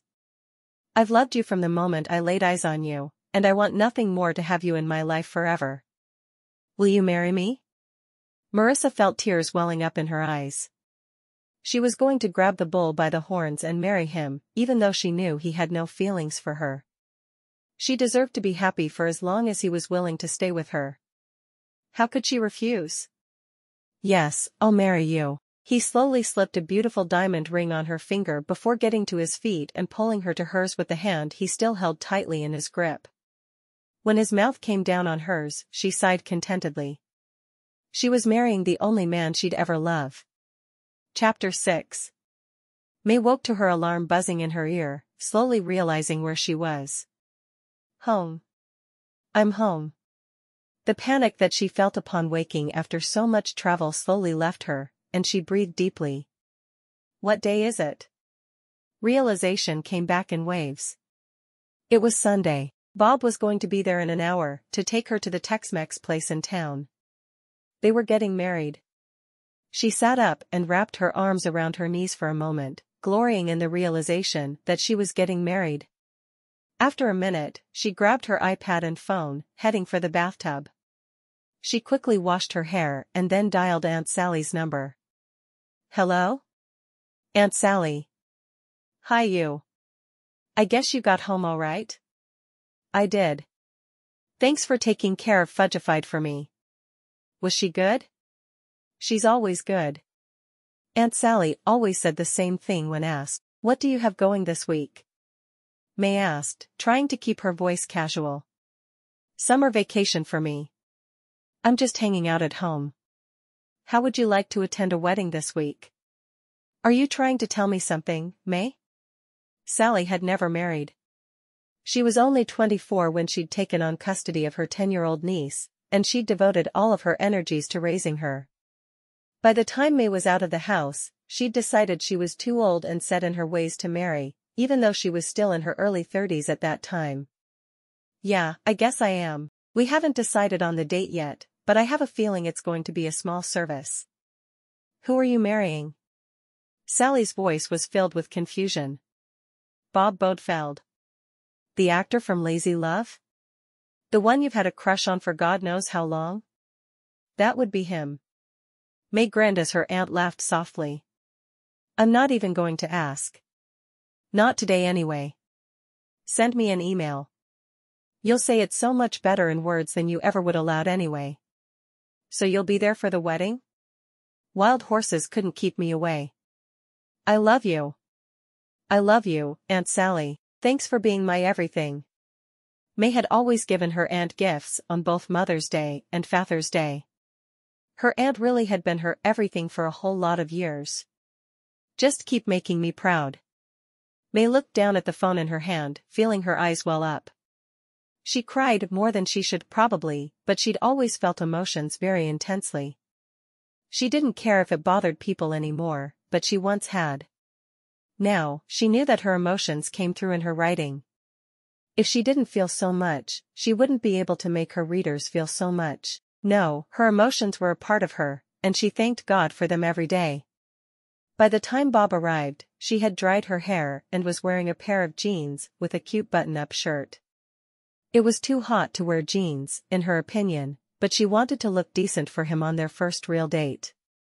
When she opened the door for him, he stepped inside and closed it behind him, taking her into his arms and kissing her passionately.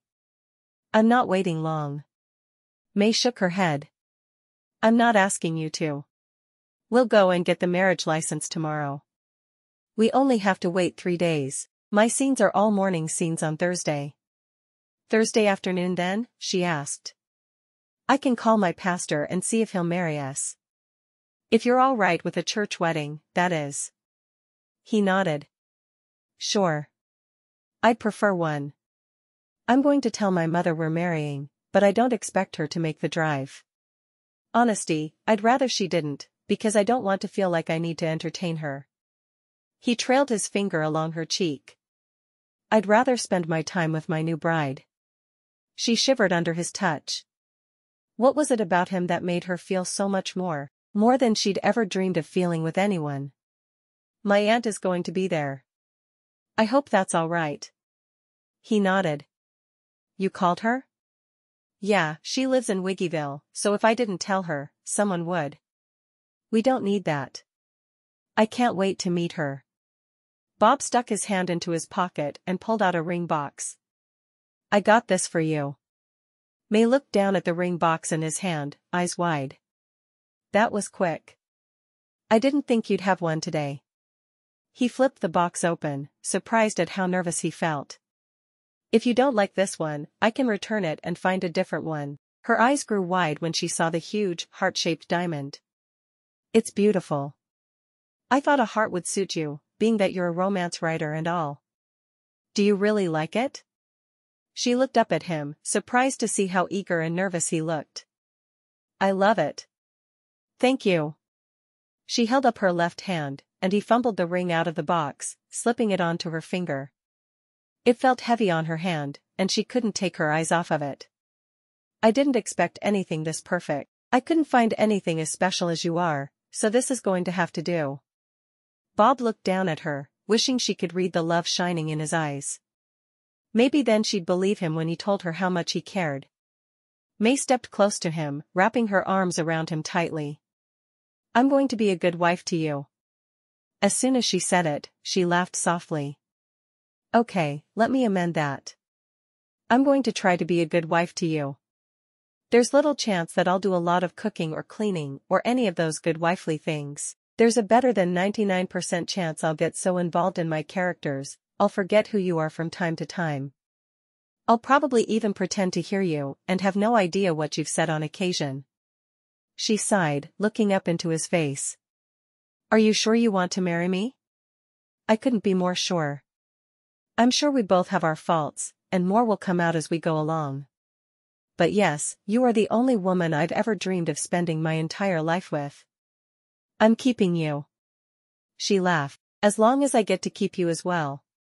She draped her arms around his neck, standing on tiptoe, to kiss him. He grinned, holding her close. Forever. She took a deep breath and worked hard to keep the smile plastered to her face. "What did I say wrong?" he asked, knowing it was something. She shook her head. "Nothing. Forever is exactly what I want. That's what I'm offering." He took her hand in his, leading her to the door. "Are you ready to go?" She nodded. "Just let me grab my purse." "Have you told your Team Bob friends we're getting married?"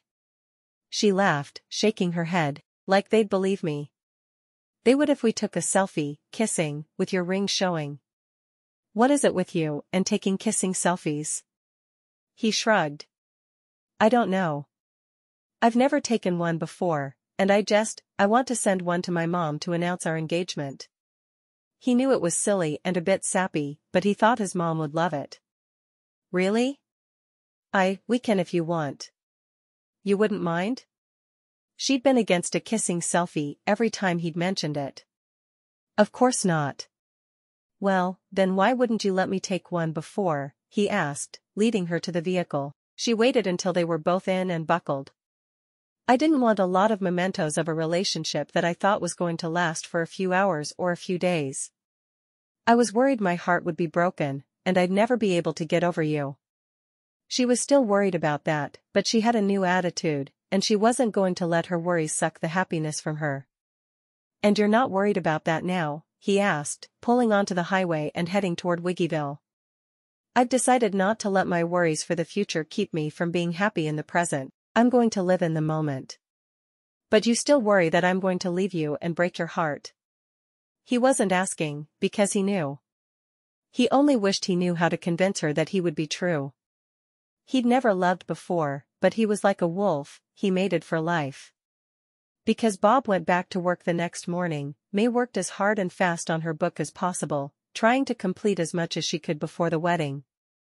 They went into town to get their marriage license Monday afternoon, but other than grabbing a quick meal, they spent no time together. He had to shoot all day on Tuesday.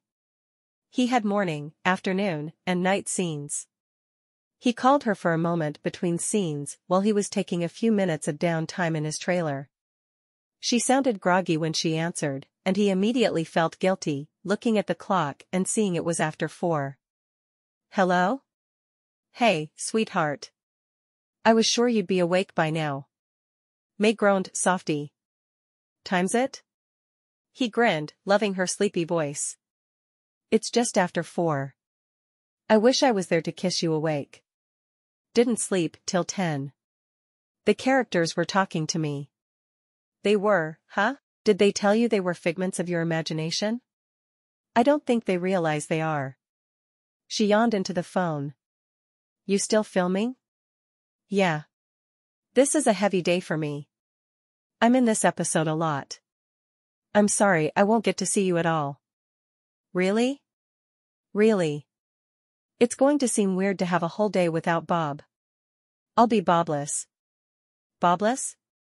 Is that a new word?" "The best thing about being a writer is getting to make up new words.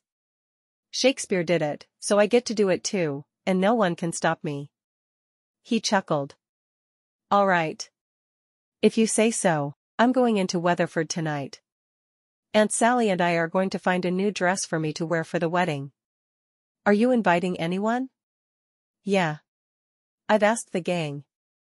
Jesse, Valerie, Amber, and Steven, the director, are all going to be there." "All right. Does that bother you?" "Of course not. Did you send the selfie to your mom?" Before they'd parted ways on Sunday night, they'd taken the selfie he wanted, with them kissing and her holding her hand up where the ring could be seen. "I did. She's excited, but unfortunately can't make it for the wedding on Thursday. I shared it with Team Bob this morning too." "You didn't?" He could hear the shock in her voice. "What did they say?" "I haven't looked since." "That's diabolical. Do you have any idea how many direct messages I must have?" "You're crazy." He chuckled softly. "Probably." There was a knock on his door. "That knock means I have 10 minutes to get my butt back to wardrobe." She sighed. "It's such a nice butt." "You've been checking out my butt?" "I'm appalled, May Newman." Go break a leg. I need to shower to get ready for my trip to town and do some Twitter damage control. Have a good time. Dream of me. I always do. May stared down at the phone in her hand, wishing he was close enough to hug. She had to bite her tongue to keep from telling him she loved him.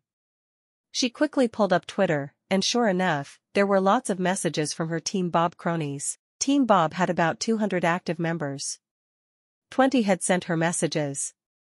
She read the ones from her friends, Cindy and Pam, who had started Team Bob with her first.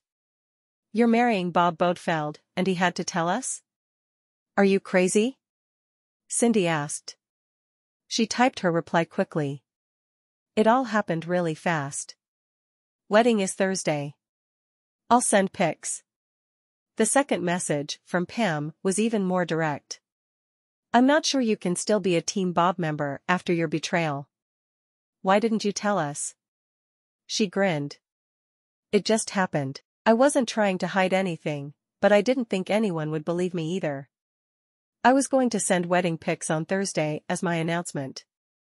I'm going to have to get on there and say something to the masses. Be ready to do damage control for me. I'm about to go shopping for a wedding dress with my aunt.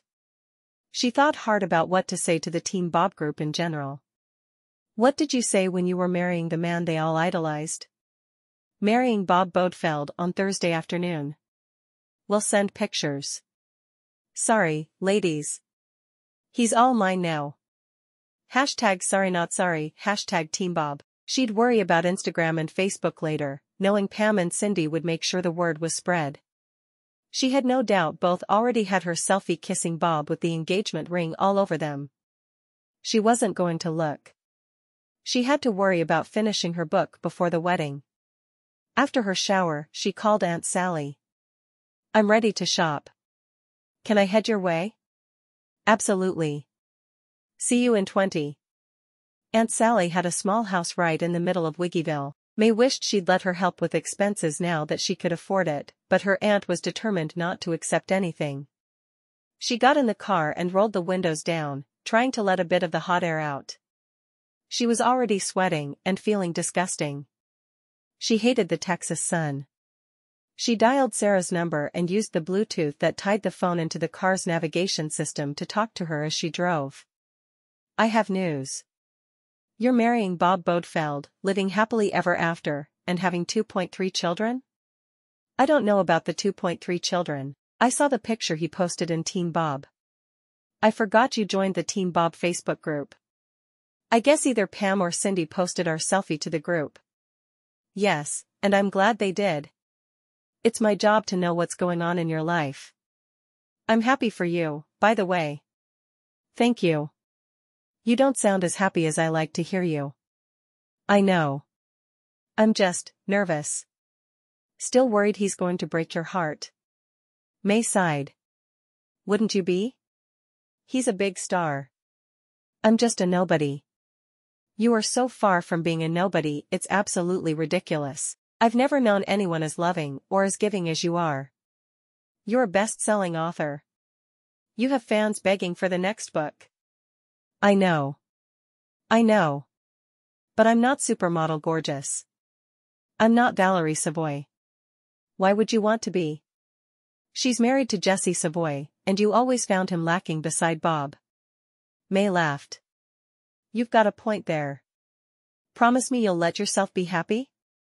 If something happens later, so be it. Be happy now. You deserve a HEA more than anyone else I know. Let yourself have it. I'm going to do my very best. I'm heading into town now to meet Aunt Sally and go wedding dress shopping. When's the wedding? Sarah asked. Thursday afternoon. Sarah laughed. I should have known. You're not living inside one of your own novels, you know. Oh, I know. If I was, I'd have said yes to flying off to Vegas and marrying him on Friday. May was known for super-fast weddings between her couples, because she liked to write marriage of convenience books. I love the ring. It's gorgeous. He picked it out. He said it reminded him of me.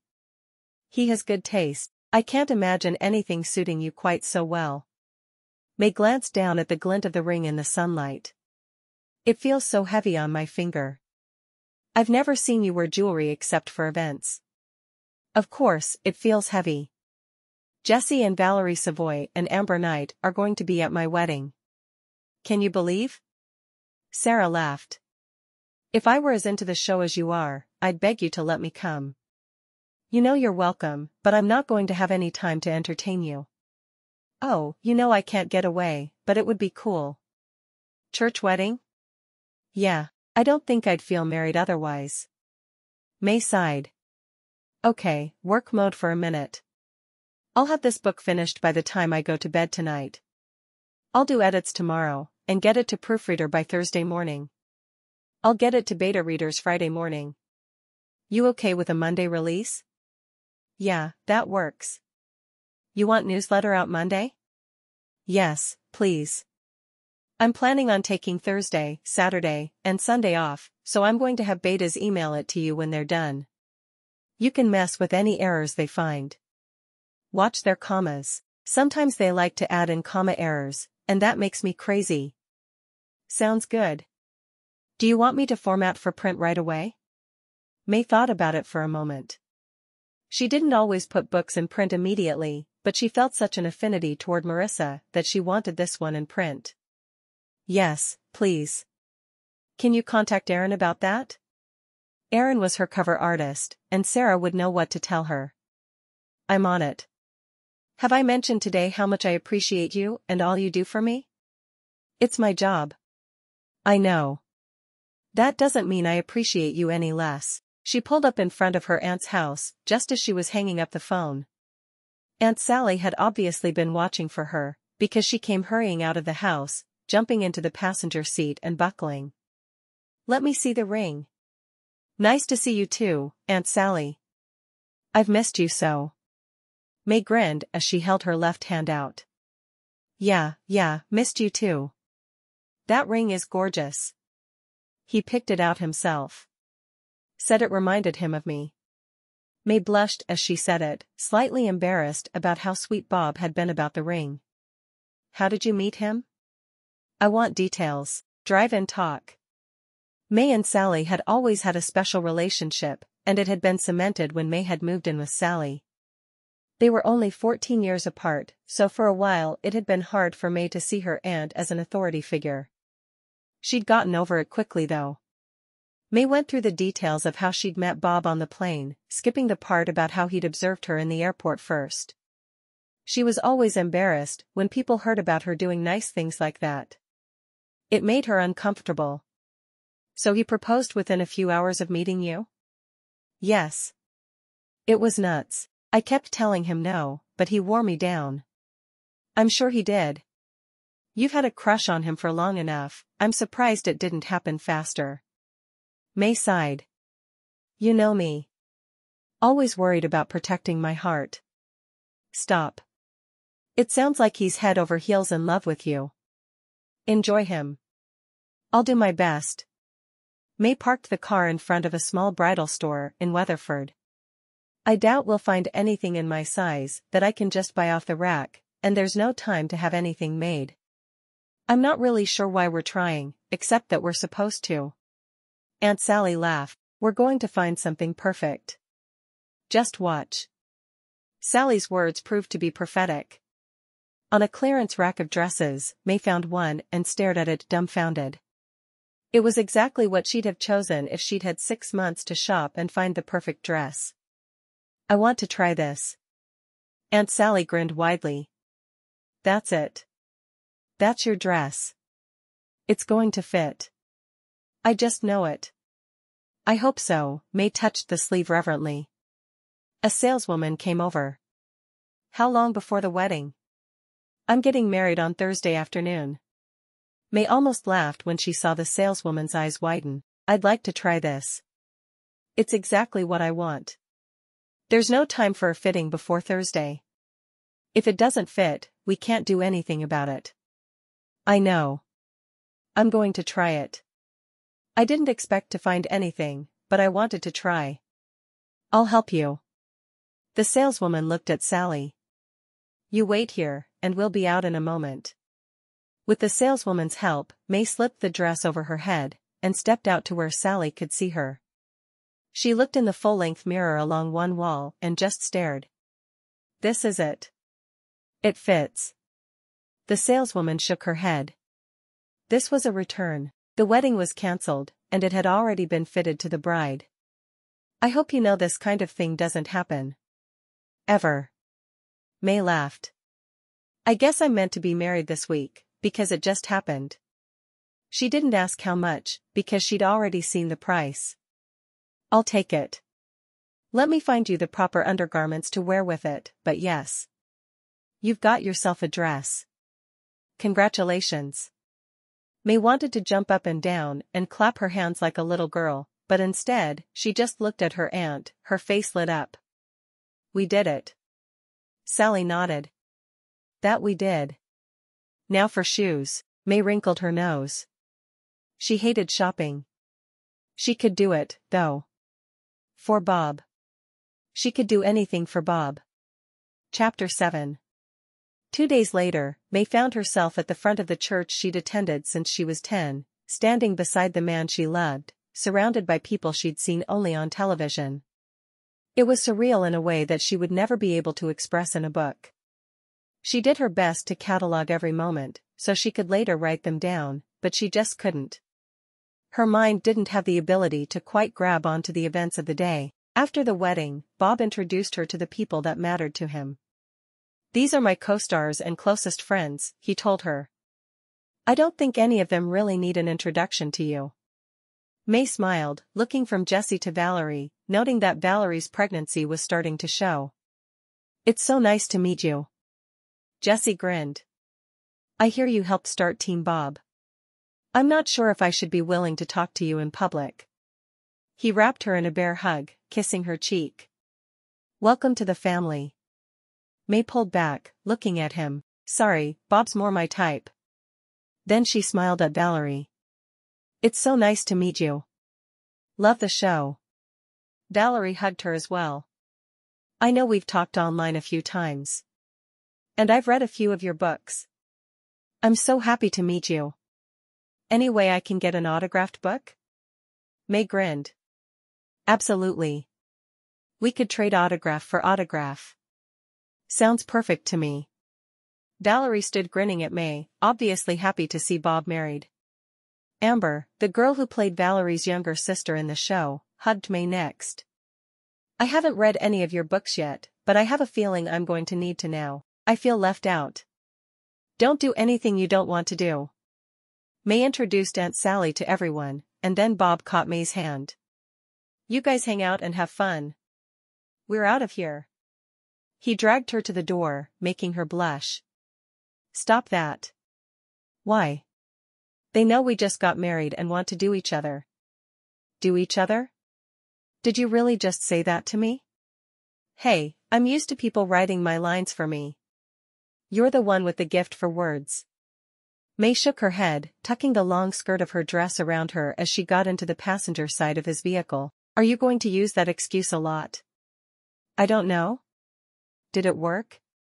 He checked to make sure her dress was all inside before closing the door and running around to the other side. She shook her head. Not at all. You obviously have a gift for being able to memorize other people's words, so maybe you should work on that. I don't know about this. Maybe you should pretend to be all intimidated by me and do your I'm on Team Bob, and Bob is the greatest man on earth thing. Maybe you should keep dreaming. He sighed heavily. 30 minutes of marriage, and already I'm not a superhero in her eyes any longer. Now what? He started the car. Now we need a newlywed selfie for my Team Bob compatriots. She pulled her phone out and leaned toward him over the console, snapping a picture of the two of them smiling. Perfect. No one will be any the wiser. Wiser about what? He asked as he backed out of his parking spot. Wiser about your real feelings for me. He frowned, looking over at her while he waited to be able to pull safely onto the road. What are my real feelings for you? You're in lust, of course, don't worry. Your secret is safe with me. I'm in lust?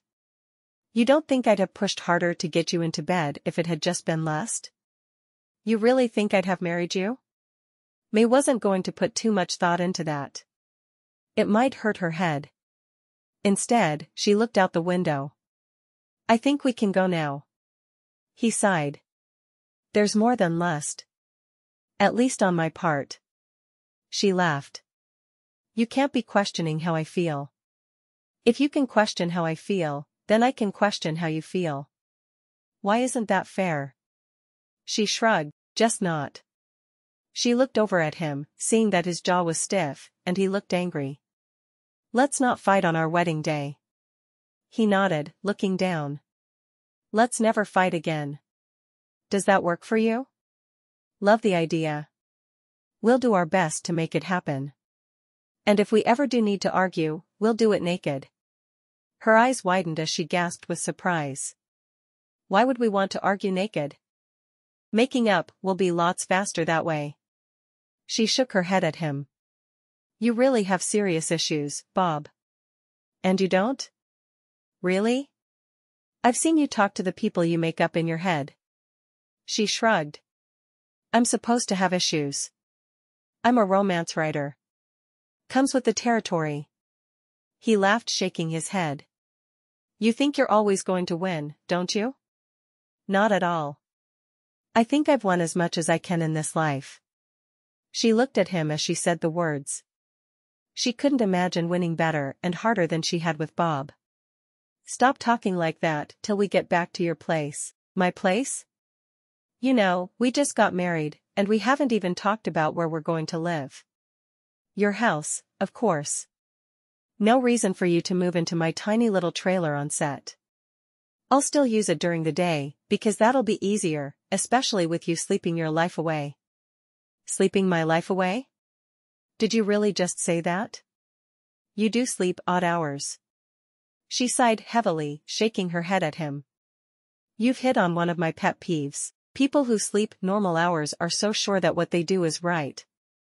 They make sure that day sleepers know that those of us who sleep alternative hours are doing things incorrectly. Well, I feel differently. I can't sleep the hours other people sleep because they are against my body's natural rhythms. I listen to what my body needs, rather than trying to force it into a box that's socially acceptable. It sounds like mornings work for you. More power to you. They don't work for me, and everyone needs to just get over themselves and realize that my schedule is no worse than anyone else's. Bob blinked a couple of times. Tirade over? May thought about it for a minute. Yeah, I think that's about it. Feel better? Somewhat. She shrugged. It really does get annoying when people act like what I do is wrong though. Some people deliberately call me early in the morning to help me get on a normal schedule. I like my schedule. My brain works better in the middle of the night. I don't want you to change a thing about yourself, and I'll be as quiet as can be in the mornings, so I don't wake you. She shrugged. I have a feeling you'll be awake before I ever go to bed anyway. He hadn't thought about that. So, what if I want to lure you into bed with me? She grinned, her hand reaching for his, which was resting on the console between them. I could probably be persuaded, as long as you understand, I'll get back up and do what I want to do after. Just not during. You don't want to make me feel insecure. He pulled into her driveway, turning to her fully. I don't think you have a lot to worry about in the insecurity department. You might be surprised. He grabbed his bag of clothes from the back seat, walked around and helped her out of the vehicle, and led her toward the door. I'm just like anyone else. Oh, sure you are. Bob Bodefeld and his insecurities. I'll be writing that biography someday. She winked at him before unlocking the door. He shook his head. You mock my pain. May stepped into the cool of the house, bending down to greet Fudge for a moment. I'm sorry. Do you want me to kiss it better? Yeah, let me get my clothes off, and I'll point out all the places you hurt with your sharp tongue. Uh-huh. I'll get right on that. He caught her by the hips and pulled her to him. Did I tell you that you are the most beautiful woman in the world today? She wouldn't meet his eyes. You really don't have to say things like that. He put his index finger under her chin, tilting her face up to his. I don't have to say anything. I choose to tell you you're beautiful, because I can't hold those words inside me. He shook his head. What did I do before you came into my life? As much as she wanted to believe him, she couldn't. She could, however, live in the moment as she'd promised herself she would. I have no idea? Wept copiously into your pillow at night, dreaming of a woman who would knock you out of your bobby socks. My bobby socks? Really? He shook his head at her. For a woman who made a name for herself writing romantic comedy, that's pretty bad. She shrugged. I'm not here to entertain you. She wrinkled her nose. According to what you said when we left the church, I'm here to do you. He nodded thoughtfully. Yes, that's true. I'll forgive your error in judgment just this once. Oh, thank you, magnanimous one. How would I have made it through without your forgiveness for my egregious error? Sarcasm doesn't become you. She grinned, taking a step closer to him and resting her forehead on his shoulder. You're going to have to get used to it, I'm afraid. How about if I just get used to making love with you? There it was. She'd been waiting for him to make a move, and she wasn't sure her heart would ever slow down again. I could go for that. His thumb traced her bottom lip. I've been expecting you to try to put it off, and I've spent the last couple of days coming up with reasons why we should make love immediately. She grinned. Oh? Want to share a couple of them with me? She turned her back to him, lifting her hair out of the way so he could unbutton her wedding dress. He couldn't help but be surprised at her casual attitude about making love with him, when he knew it was her first time. He carefully unbuttoned the top few buttons as he thought about all the reasons he'd come up with. Number 1. I can't let Jesse Savoy impregnate his wife faster than I impregnate mine. She laughed. Really? That's your number 1 reason? Well, they're not in any particular order. Hush. I'm having to concentrate on unbuttoning you and all my reasons. That's a lot for this poor actor's brain. Duly noted. I'll hush. Number 2. My penis might shrivel up and fall off if it doesn't get some action soon. She giggled. We wouldn't want that to happen. No, we would not. He kept unbuttoning, happy to uncover her. Number 3. It's illegal to be a virgin after your wedding night, she laughed. Is not. You didn't work very hard on this list, did you? I did. Now hush. Reason number 4. God has commanded us to be fruitful and multiply. Oh, that's a good one. She shook her head, enjoying herself more than she'd imagined she would. Number 5. Because if the world ends tomorrow, I don't want to die not knowing what's under your shirt. Oh, well, in the grand scheme of things, I can see why it's vitally important it happened tonight then. Number 6. Men and women need sex. I vowed to take care of your needs. I'm here for you, baby. So good of you. I'm glad you take your vows so seriously. I do. When it comes to you, I take everything seriously. And finally, number 7. Only 7? Hush you. Number 7. I shaved right before the wedding, and my face is nice and smooth. I'm going to rub it all over you. That one is kind of weird. He leaned forward and kissed her neck, his tongue roaming out to touch her soft skin. I guess I can work on coming up with more if you really need me to. No, I'm good. He pushed her dress forward and down to the floor, letting it pool at her feet. How come you're wearing so many clothes under your clothes? He asked grumpily, disappointed that her skin wasn't bare for him yet. I had to for the dress to look good. She turned to him, linking her arms around his neck. Want me to take the rest off? Like in a striptease? She frowned at him. I'm not doing a striptease. Ah. That was the main thing I was looking forward to tonight? She raised an eyebrow. Really? That was the main thing? So you'd prefer a striptease to actual lovemaking if you had to make a choice? His brows drew together in a frown. Why would I have to choose? You're just being mean now. I'm not being mean. I'm also not doing a striptease. But you'll take off the rest of what you're wearing, so I don't have to mess with it. She frowned. Behind closed doors, and I'll come out in something easier to take off. You are no fun sometimes. Get used to it. It's who I am. Fine. It's a deal. Go put on something I can easily take off, and come back to me. He shrugged off his suit jacket and started on his tie. Better yet, meet me in the bedroom. She hurried off into her bedroom and the adjoining bathroom, needing a minute to just breathe. She'd bought something special and sexy for her wedding night, because her aunt had insisted, but she hadn't expected to wear it. Bob was a bit too overwhelming for her to have thought she'd have a minute away from him before they consummated once things were actually legal. She quickly stripped off all of the undergarments that went with the dress, and slipped on the slinky white nightgown she'd purchased for the night. She reached for the terry cloth robe she kept in the bathroom, the same one she'd hidden in when they'd swam together just a few days earlier, but she stopped herself before she pulled it on. She was who she was. He'd already let her know he accepted her for herself, so why did she keep trying to hide who she was from him? She went into the bedroom, wearing just her thin silk nightgown, which stopped at mid-thigh, her eyes finding him standing at the foot of the bed, wearing only his suit pants. May walked to him, stopping in front of him with her hands flat on his chest. "Hi," she whispered, standing on tiptoe to kiss him. He smiled, grasping her hips and pulling her closer. "Well, hello. Fancy meeting you here." He sat down on the foot of her bed, pulling her down onto his lap, astride him.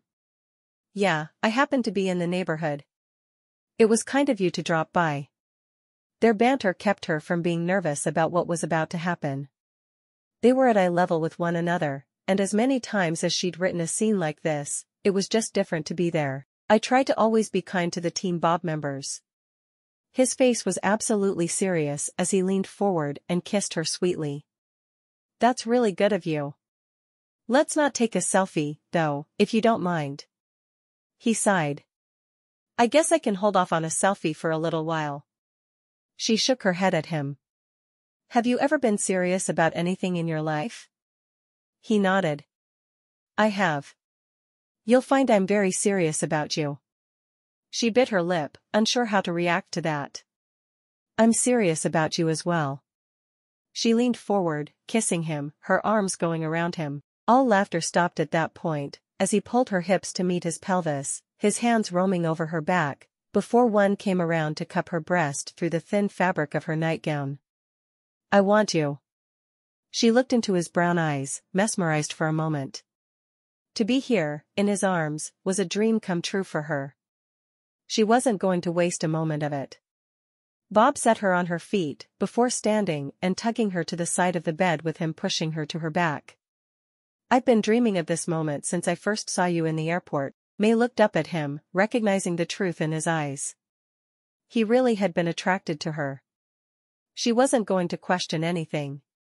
Gripping his shoulders, she pulled him down onto the bed with her, pushing him to his back, and looming over him. He grinned, surprised at her. "You think you're in charge?" "I think we have the same goal, which is mutual pleasure." "What does it matter who's in charge?" "I like the way you think." He pulled her down for a kiss, his hands roaming over her body. One hand moved down to the hem of her nightgown, slowly stroking up under it, caressing her bottom. She moaned softly. "That feels so good. I don't care how many times I've read about it or written it. What you make me feel is a million times more intense. Just remember, I'm always available for research purposes." She giggled softly, her hand stroking his bare chest, and then moving down to the fastening of his slacks. "I appreciate your willingness." "Any time." Within moments, there was no clothing left between them. She threw his pants to the floor, and he tossed her nightgown, somewhere. She didn't actually see where it landed, and she didn't much care. She pressed her bare chest to his, liking the feel of him against her skin.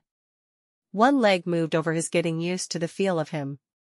When her hand moved down his body and stroked his member, he groaned, catching her hand in his before reversing their positions and looming over her. You can't touch me there yet. Why not? She frowned at him. I like touching you. I'm glad, and I promise, later you can touch me all you want, but this first time, I'm not going to lose it in your hand. She blushed slightly. I wouldn't mind, I would. His hands became more insistent on her body, one going down to stroke between her legs. Are you ready for me? She nodded. I was ready for you when we walked in the door. Been fantasizing about this all day. All week. Okay, if she was honest with herself, she'd been fantasizing about this for 4 years. Only today? She grinned, and the sparkle in her eye told him everything he needed to know. He knelt between her spread legs, leaning over her, to kiss her. I think you are going to be the death of me, May Newman. That would be May Bodefeld. He grinned. May Bodefeld, I like it. He reached down to guide himself to her entrance. You're the other half of me. How did I live this long without knowing that? She cupped his face in her hands, pulling him down for another kiss. As soon as their lips touched, she felt a flash of pain as he pressed inside her. He raised his head, looking deeply into her eyes. You okay? She nodded. Not as bad as I expected. Now let's get to the good part. Bob laughed, moving within her. Whatever you say, May. This is not the time for bad rhymes. Is there a time for bad rhymes? No. She clung to his shoulders, moving with him. She could feel the pressure building within her. You may have a point. His lips met hers, as he concentrated on bringing her to pleasure. He was so close himself, he wasn't sure how much longer he could hold out. Talking wasn't helping him any. After a moment, she felt herself break, and she cried out, arching beneath him. Bob felt as if he'd conquered the world when he realized she'd climaxed. He kept his lips on hers as he moved faster, driving himself to his goal. Minutes later, he rolled to his side, gathering her against him. You're something awfully incredible, Miss May. You're pretty incredible yourself, Bobalicious. He opened one eye to peer at her. Bobalicious? That's what we teen bobbers call you sometimes. You teen bobbers are strange. Yup. She snuggled her face into the crook of his neck contentedly. We are. Chapter 8. I'm hungry, Bob complained, looking into May's eyes. They'd been lying on their sides talking. Me too. I wish the magic food fairy was here to bring me whatever I was hungry for. What are you hungry for? She shrugged. That's the problem. I never know. I don't mind cooking if I know what I want to eat, but I don't know. And I hate heating up the house by cooking in the summer anyway. He leaned forward the few inches it took to kiss her softly. I'm beginning to see a recurring theme with you. What's that? You hate the heat. She sighed heavily. I do. If my aunt wasn't here, I'd move in a heartbeat. What am I? Chopped liver? She grinned, tracing his bottom lip with her index finger. Well, I did meet you less than a week ago. But you've known I was there for 4 years. How can you call yourself a proud member of Team Bob? She reached out with her foot and stroked his leg. I don't know. I guess they really should pull my membership card, huh? Many times the other Team Bob members had tried to talk her into sneaking onto the set to take pics of him. Well, if I was in charge of Team Bob, what would you do? I would declare you the absolute ruler. You mean like the queen? I've always kind of wanted to be a queen. What exactly do you want to be queen of? Everything. Do you think that's asking too much? He slowly shook his head, wondering what he'd gotten himself into. Not if that means I get to be king. Oh, well, I don't like that idea as well. How about prince consort? When he shook his head, she frowned. Court jester? Bob cupped the back of her head, drawing her forward for a kiss. King Bob kind of has a nice ring to it. Sure it does. Uh-huh. May smiled sweetly, humoring him. I'm still hungry. Me too. She sighed. I guess you need me to get up and feed you, right? We could go get something to eat in town, if you'd rather. That's probably best. I haven't been grocery shopping since my trip. I meant to go, but I met this man, and he's taking up all of my time. Bob smiled. Tell me about him. Nah. I'm afraid he'll get a swelled head if I talk too much. She rolled to the side of the bed and sat up. I'm going to go get dressed. I can be ready to go in 10 minutes. He watched her leave, admiring her body. He still couldn't figure out what she thought was wrong with her, but he wasn't going to ask. He'd just have to work on showing her how attractive he found her. 10 minutes later, she walked out of the bathroom to find him still lying on the bed, staring at the ceiling. Aren't you ready? You said 10 minutes, so I figured you meant an hour. She put her hands on her hips. I say what I mean. Don't lump me in with all other women you've known, Bob Bodefeld. Sorry. I'm getting up. As he was about to walk past her, she grabbed his arm and pulling him to her for a kiss. I think I'm going to like being married to you. If you can learn to behave yourself. I wouldn't count on it. He grinned at her as he walked away, getting dressed for their evening out. May grabbed her phone and uploaded her wedding selfie to Twitter while she waited. Thought you all might enjoy a wedding pic. Don't stare too long, ladies. He's all mine. Hashtag Team Bob, hashtag Lazy Love, hashtag HEA, hashtag Writer's Life. It only took a minute for the retweets to start. The first direct message had her laughing out loud. It was from Pam. Kiss him for me. Just once. You're killing me, girl. And I wish you every happiness in the world. Much love. Now get off Twitter and go jump his bones. May blushed, putting her phone down. She wasn't even going to look anymore. She didn't want to know what people were going to say about it. Bob emerged from the bathroom a moment later, wearing shorts and a t-shirt. Do you want to go into Wiggyville? Or to Weatherford? She sighed. Weatherford was further, but had better options. There was also more of a fuss created about him outside of Wiggyville. The actors weren't exactly commonly seen in Wiggyville, but at least most people tried to be nonchalant when they met them. Let's just stay in Wiggyville.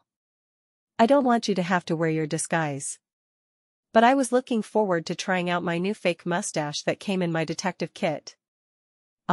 Maybe you can try it out tomorrow. On the way there, he asked the question she'd been dreading. What are you hungry for? No idea. Surprise me. He sighed. You're never going to tell me what you want to eat, are you? Probably not. Maybe it would be best if you quit asking. I'll do some cooking, but I do need to go to the grocery store first. When will you do that? Probably this weekend. You're not working this weekend? He'd been hoping she wouldn't, but he'd come to realize she was a workaholic, and he wasn't about to ask her to give up her time with her imaginary people. No. I'm taking the weekend off, which is kind of hard right before a release. I might have to do a couple of things, but Sarah's going to do her best to cover for me. Thank you. For what? May looked at him with surprise. Why was he thanking her? For being willing to take a weekend off for me.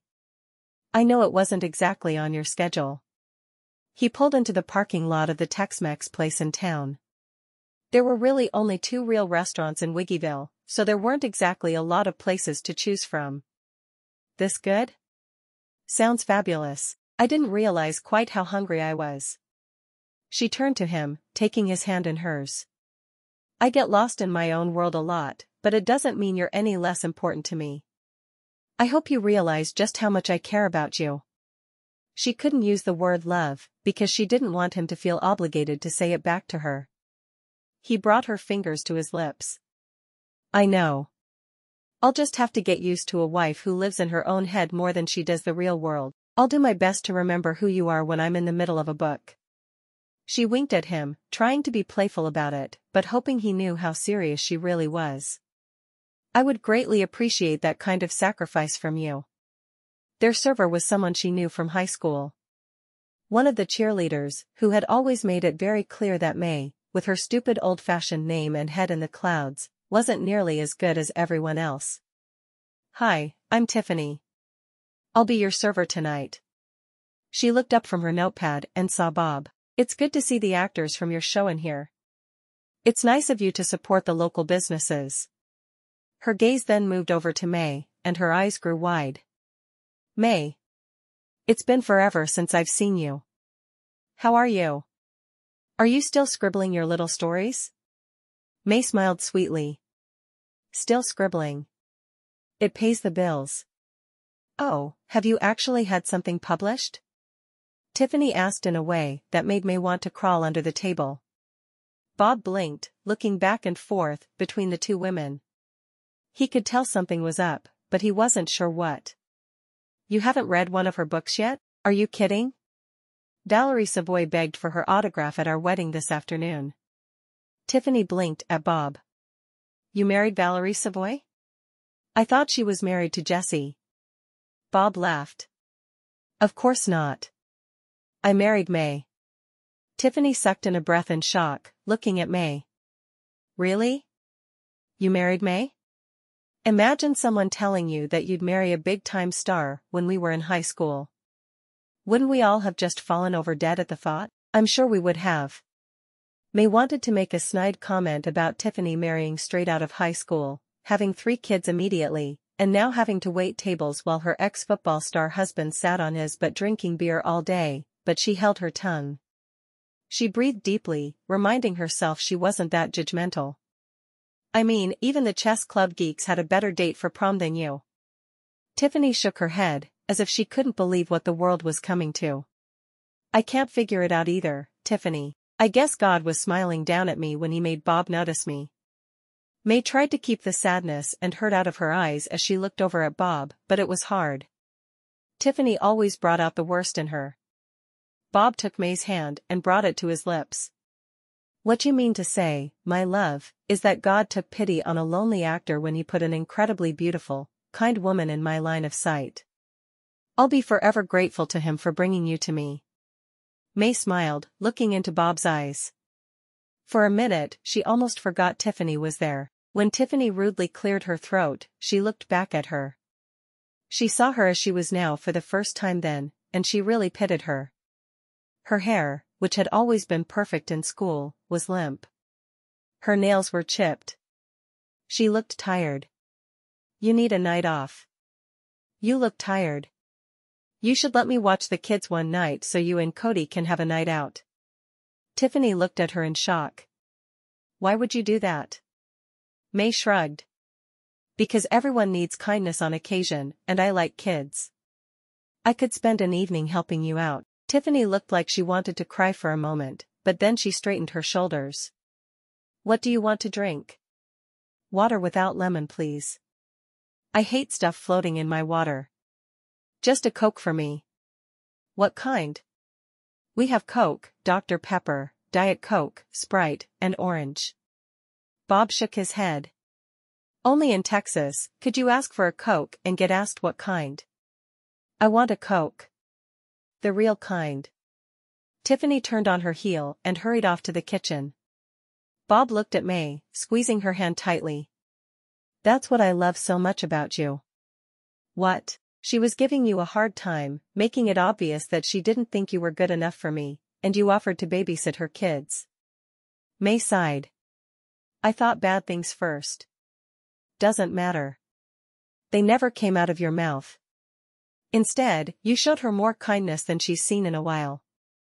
You could tell by the look on her face." "Would you really watch her kids?" May shrugged. "Of course, I would. I wouldn't offer if I didn't mean it."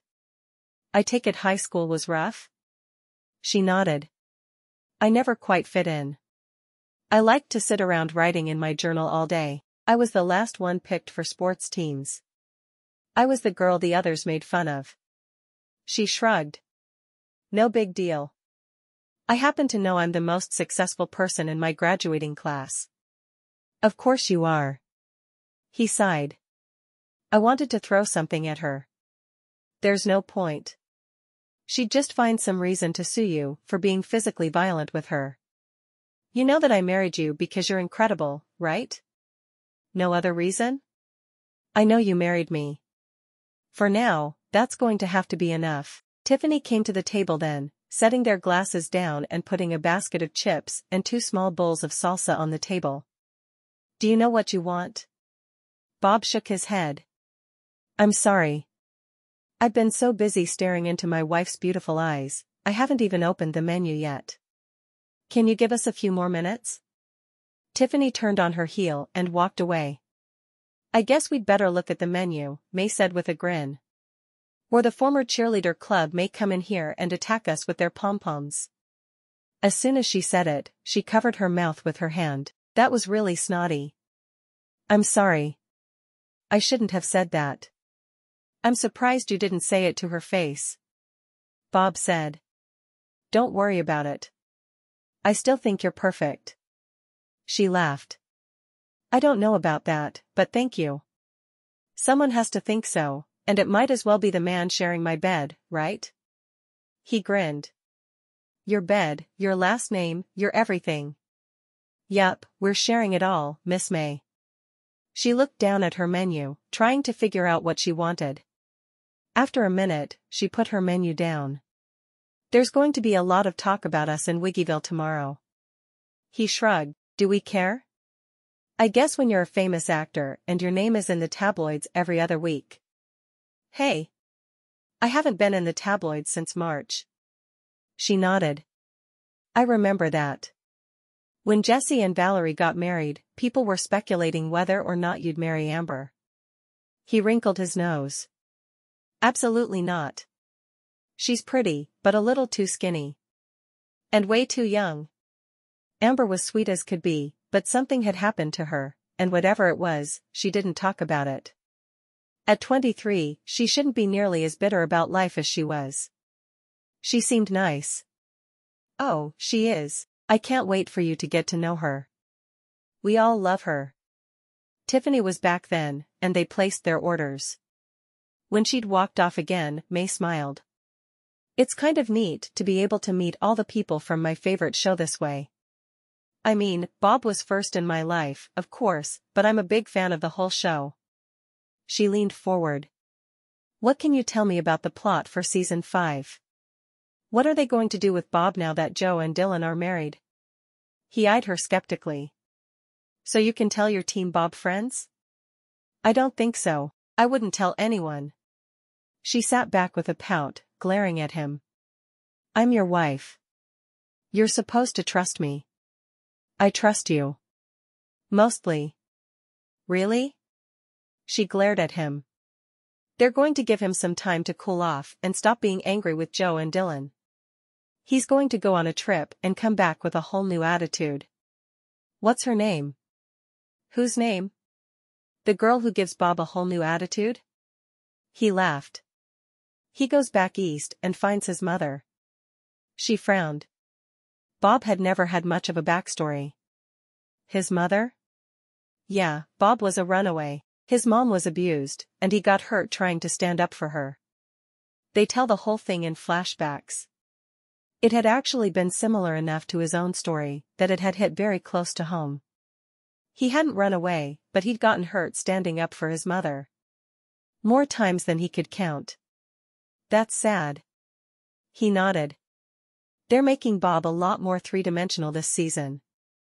I hope they bring in a feisty little romance writer who sets him on fire. She glared. I hope they don't. The idea of you doing a kissing scene with someone kind of bothers me. Bob sighed. I don't think we're going to be able to get around that. He hadn't read the scripts for the entire season yet, because they were still being written, but he was pretty sure he wouldn't make it through the whole year without a love interest. May frowned. I guess I'll need to be understanding about that, won't I? I don't really have a choice, unless I really do quit my job and teach high school. Then I refuse to be jealous about it. Just remember to come home to me every night, and we'll be good. He grinned, bringing her fingers to his lips. Sounds like a very wise attitude to have. By the time he went back to work on Monday morning, May felt a lot more comfortable around her new husband. Bob was everything she'd hoped he'd be and so much more. He was a good, kind, loving man.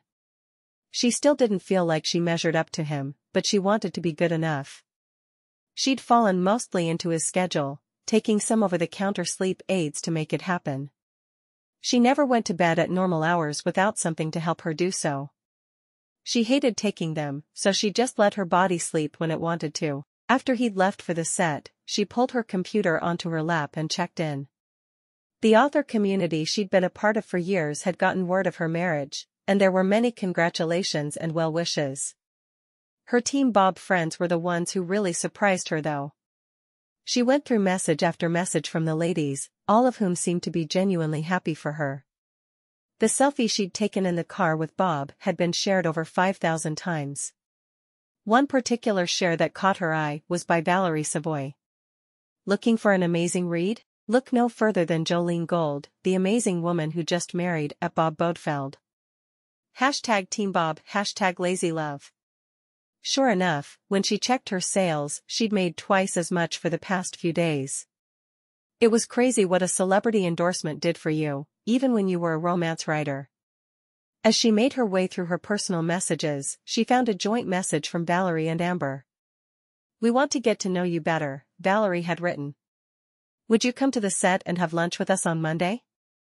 At noon?" May wanted to go, badly. She quickly punched in Sarah's number to be sure everything had gone according to plan over the weekend before she'd answered. "Everything good?" "Of course. It's all handled." "Is Bob as amazing as you thought he was?" May sighed heavily. "Sarah, I don't know what I did to deserve him, but I'm falling a little more in love every day. He's absolutely incredible. I'm so glad." "You deserve happiness, May. I wasn't unhappy before."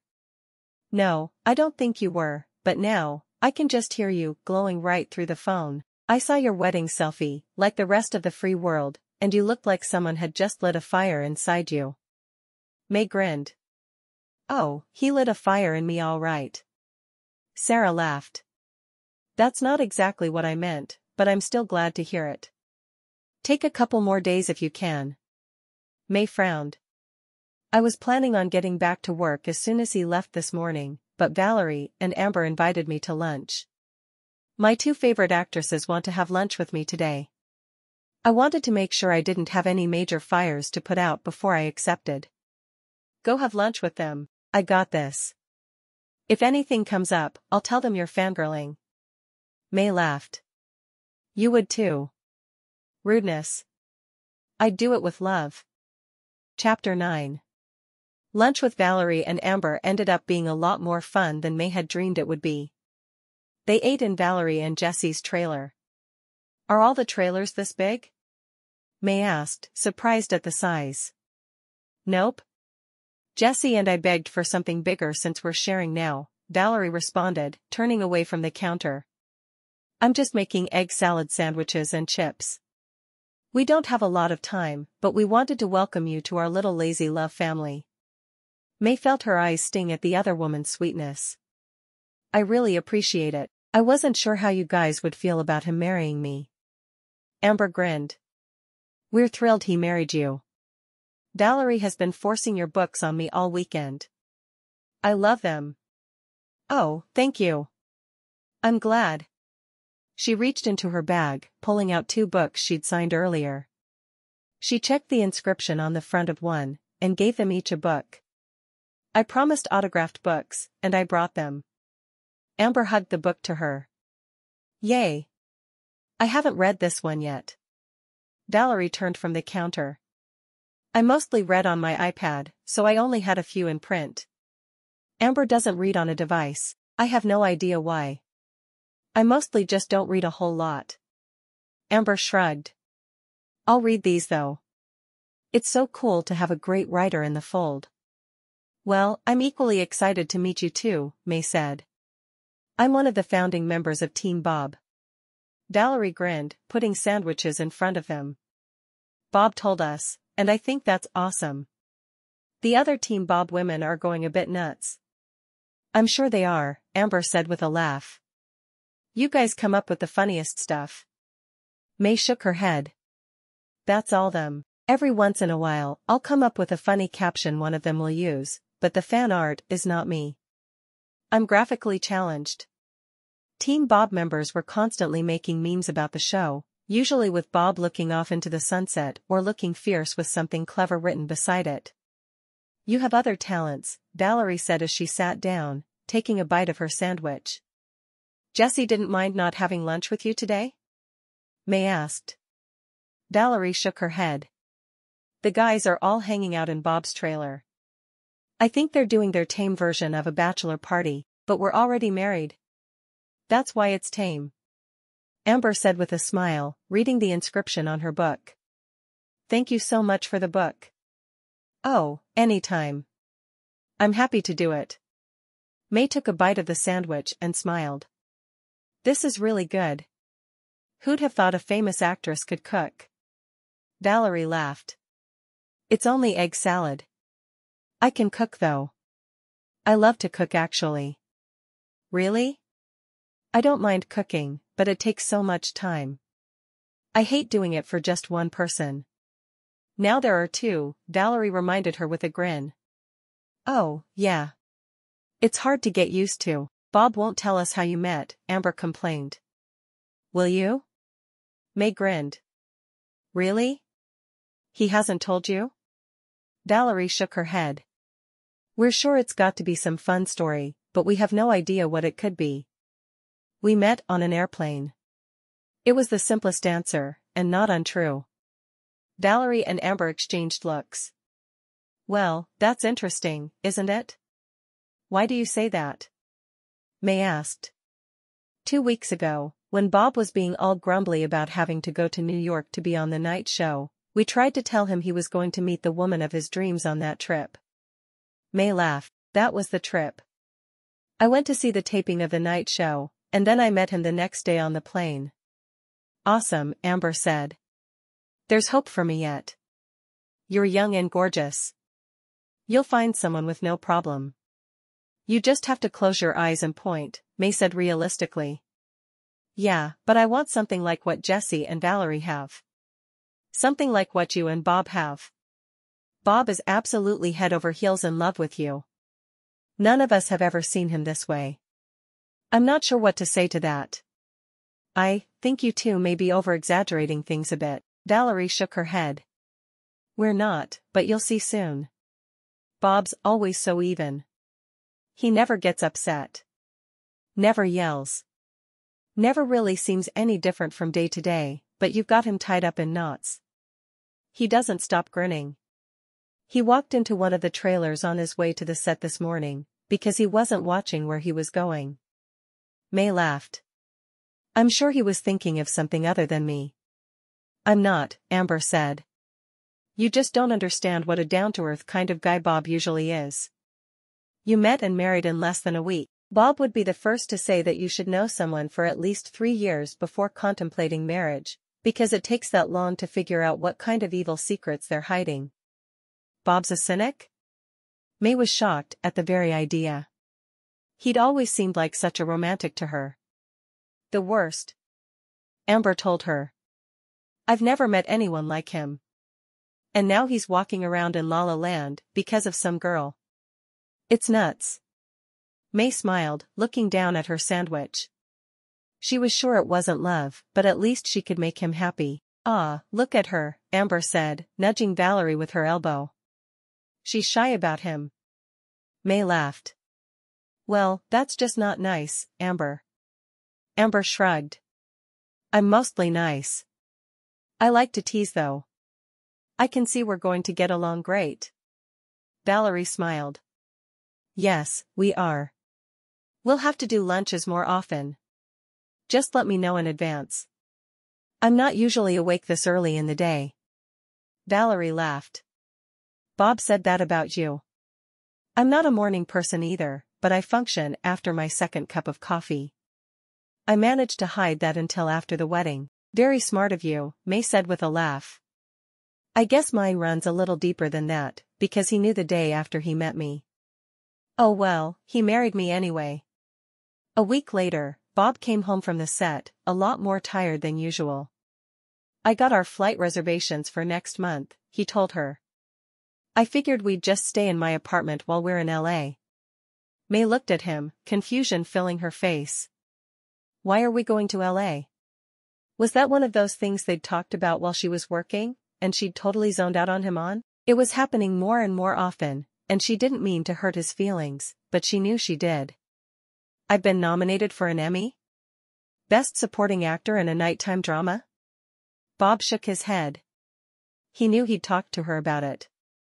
She had no idea what he was talking about, but she figured she'd better not let that show. Oh yeah. What are the dates we'll be in LA again? You don't remember the conversation at all, do you? He asked, shaking his head. No clue what you're talking about, but I'll be there if you need me. He walked to her, sinking onto the sofa beside her, one arm going around her. I do need you, if you really don't mind. If I don't take you, I'll end up with Amber for a date again, and that woman makes me crazy. She does? Why? I like her. Oh, yeah, she's sweet and all, but all of the guys are swarming her, because they know we're just colleagues, and all of the women are swarming me for the same reason. I need my shield. So now I'm a shield, huh? There had been little media hoopla over their marriage, and she was thrilled. She didn't want to have to deal with any of that nonsense. She didn't live in the public eye the way he did, and she had no desire to do so. He took her laptop from her, and set it on the floor. Shall I show you how I like to wear my shields? She laughed, going willingly into his arms. I miss you when you're at work all day. He eyed her skeptically. Really? How long have you been up? Her eyes were wide as they met his. More than an hour. That's too long without you.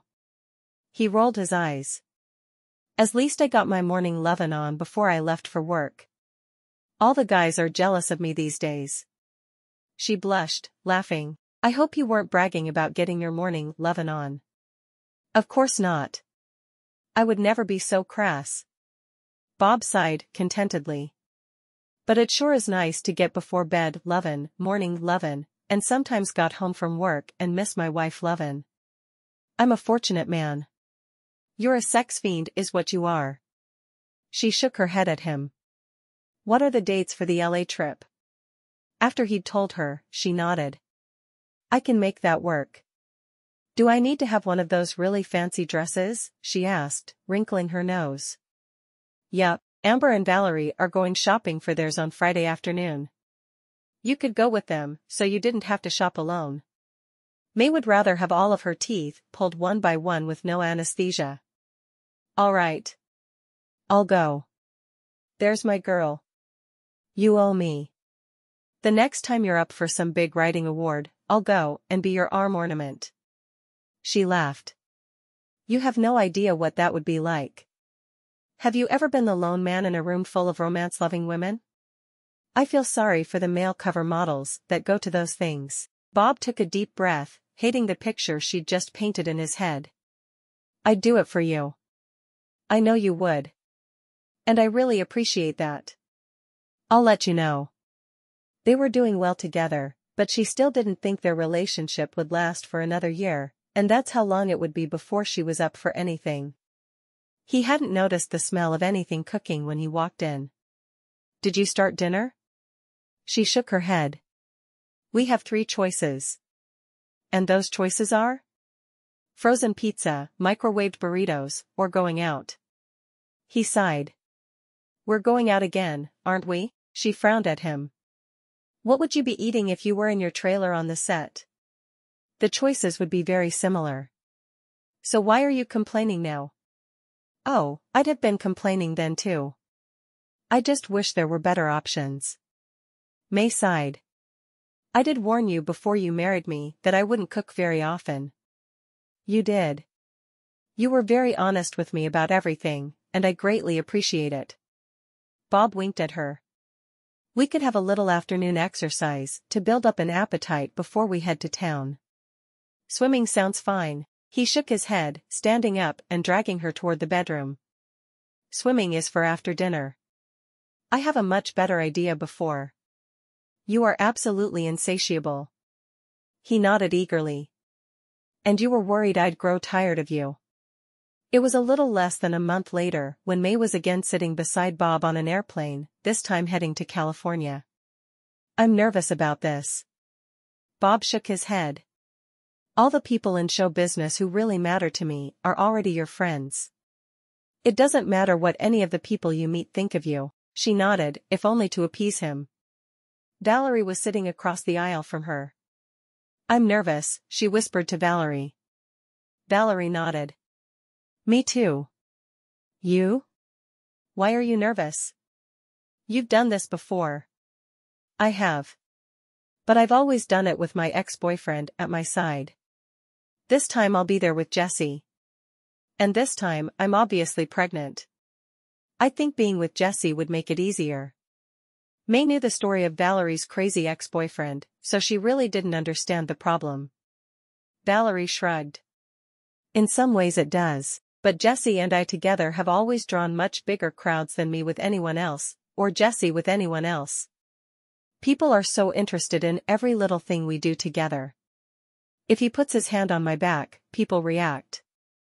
If I make a face because I'm feeling queasy, it ends up on the front of a magazine saying I'm already unhappy in my marriage. She sighed. I just hate going through that. That makes sense to me. I worry people will see Bob with me and wonder if he's got eye trouble. They won't. People will see you together and see what I see. You two make so much more sense together than you realize. Bob needed a woman like you. One who's beautiful on the outside, but whose inner beauty eclipses everything else. Trust me. You are Bob's soulmate, in a way that I've rarely seen for anyone else. May smiled at that, feeling a bit more confident. What did I do before I had you as a friend? Valerie shrugged. You didn't venture out of your house much, from what I understand. She winked at May with a grin. May laughed. No, I really didn't. She turned back to Bob, leaning her cheek against his shoulder. I'm not going to embarrass you. Of course you're not. Are you really worried about that? She stared at him with wide eyes. Don't you know me at all? Really, what do you think is going to happen? You really want to know? At his nod, she continued. I expect to pull up in a big black car, and hear the disappointment of the entire crowd when I'm the one on your arm and not some glamorous Hollywood actress. I will then immediately trip, falling and busting my head open. You will have to rip off your jacket to save me, ruining your black tie look for the occasion. Then people will be looking at me, trying to figure out if you're going to be single and available again or stuck with me forever. When I finally get back up and walk into the building, I will fall again, slamming myself into a wall, but not actually hitting the floor this time, because you will gallantly catch my elbow and keep me from breaking myself. When you win the award, I will stand up and clap and jump around like an absolutely lunatic, and people will think that I'm mentally impaired. He blinked a couple of times, a slow smile on his face.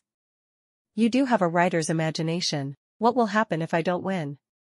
Well, that's not going to happen, but if it did, I would be forced to remove my shoe and hurl it at the head of whomever did win, while screaming Team Bob, at the top of my lungs.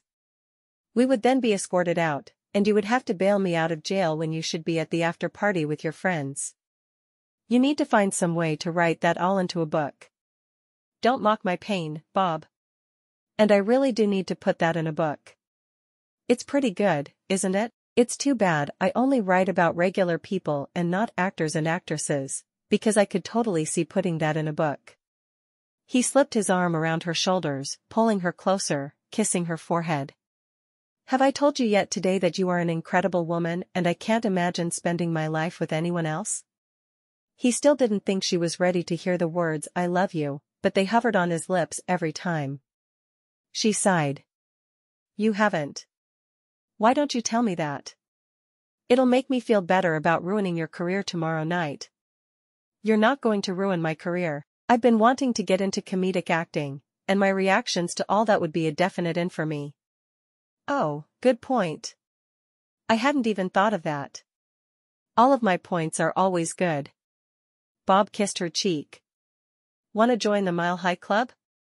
She sighed, shaking her head at him. Such a romantic. It's both a gift and a curse. Bob's apartment was surprisingly small. Are you going to keep it? May asked, looking around. He shook his head. I barely used it in the past 4 years. I always kind of felt that I should have a home base. Now home base will be the house I share with you. He pulled her to him. Although, I think we should make sure to Kristen every room in the apartment while we're here this weekend. We don't want any rooms to feel left out because we didn't newlywed in them. Is that what we're calling it these days? Newlywedding? You get offended when I call it doing it. I thought newlywedding sounded really classy. In comparison, it's not so bad. She sighed. What time do we need to leave for your thing tomorrow night? 5 probably. That'll get us there in plenty of time if traffic's bad. Okay. She took a deep breath, feeling more nervous by the minute. Are we sharing a table with Jessie and Valerie and Amber and her date? Bob nodded. Yeah. I think Amber's taking one of the cameramen this time. She hates finding dates for these things as much as I do. I keep saying, she needs to close her eyes and point. May joined Valerie and Amber the following day at a salon, getting her hair and makeup done. I feel like such a fraud. Valerie laughed. I felt like a fraud the first time I did this too. And I was nominated for an award, and won. Amber shrugged. I never felt like a fraud. May wrinkled her nose at Amber, getting a scolding from the woman working on her makeup. Of course you didn't. Not all of us are born with natural beauty and self-confidence, though. Valerie rolled her eyes. She talks a good game, but I remember how unsure of herself she was when she first came on set. May looked between the two women, but when nothing else was offered, she didn't ask what had happened. She was sure she'd eventually find out if it was something she needed to know.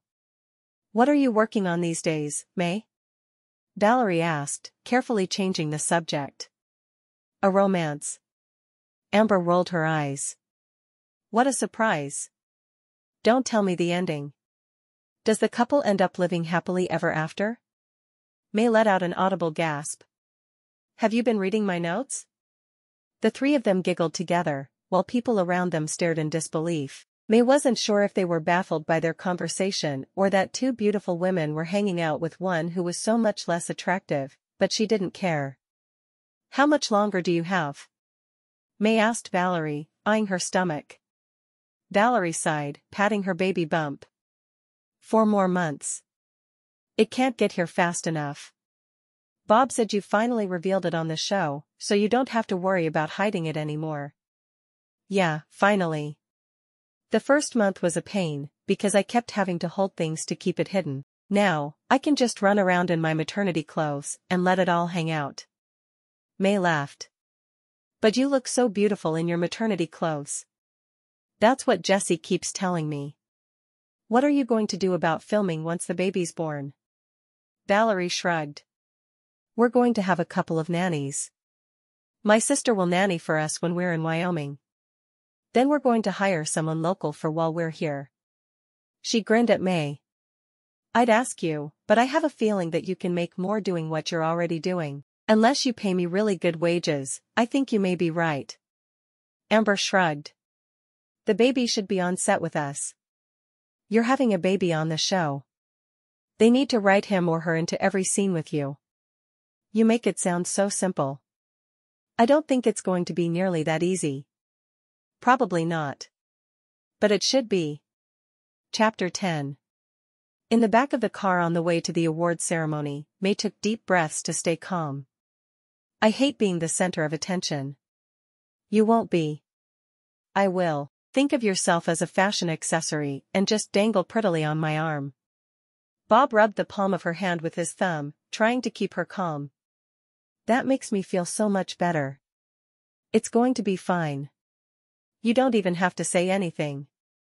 You just need to cling to my arm and look at me like I'm the biggest, sexiest, most wonderful man you've ever seen. Yeah, I'm not so good at the adoring look thing. He sighed. Pretend you're an actress just for one night. A professional liar? Me? The car came to a stop, and he grabbed her, pulling her onto his lap, and kissing her wildly. When the door was opened for them to get out, the cameras were pointed right at them. May blushed prettily. "You're nuts," she hissed, climbing off his lap so he could get out and then help her. She was wearing heels higher than she'd ever worn, and she hated them. She hated how tight her dress was. She hated everything about having to look like someone she wasn't as she stood beside him. "You didn't worry for a minute there." His lips were against her ear, and he smiled and waved at the people in the front, holding up signs that read Team Bob. May waved down low at her waist, recognizing two of the women with the signs. She didn't want anyone to think they thought the fans were hers, though, so she kept it unobtrusive. He stopped, one arm around her waist, and smiled for the camera that was flashing in their faces. "Now we just walk on in." She nodded, taking another deep breath. "I haven't tripped yet." He grinned, leaning down and kissing her, listening to the crowd cheer. "Sorry, I'm a newlywed." "Couldn't resist," he said to the microphone shoved in his face. May blushed profusely at his words, but walked along beside him. "Our table is number 45, he whispered. She looked at each number as she wove through the tables, finally finding the one they were supposed to go to. They were the first there, and she wished her friends were sitting there with them. A famous actress whose name had once been linked with Bob's came over and hugged him, kissing his cheek. "I heard you married. Introduce me." Bob smiled down at May. "This is romance author, Jolene Gold, my wife." He said the words with obvious pride. The actress held her hand out to shake May's. "So nice to meet you. You must be an incredible woman to have succeeded where so many of us have failed." May smiled. "I don't know about that. Just incredibly lucky, I'd say." "You really are. Congratulations." As she walked off, May smiled after her. "She's so nice.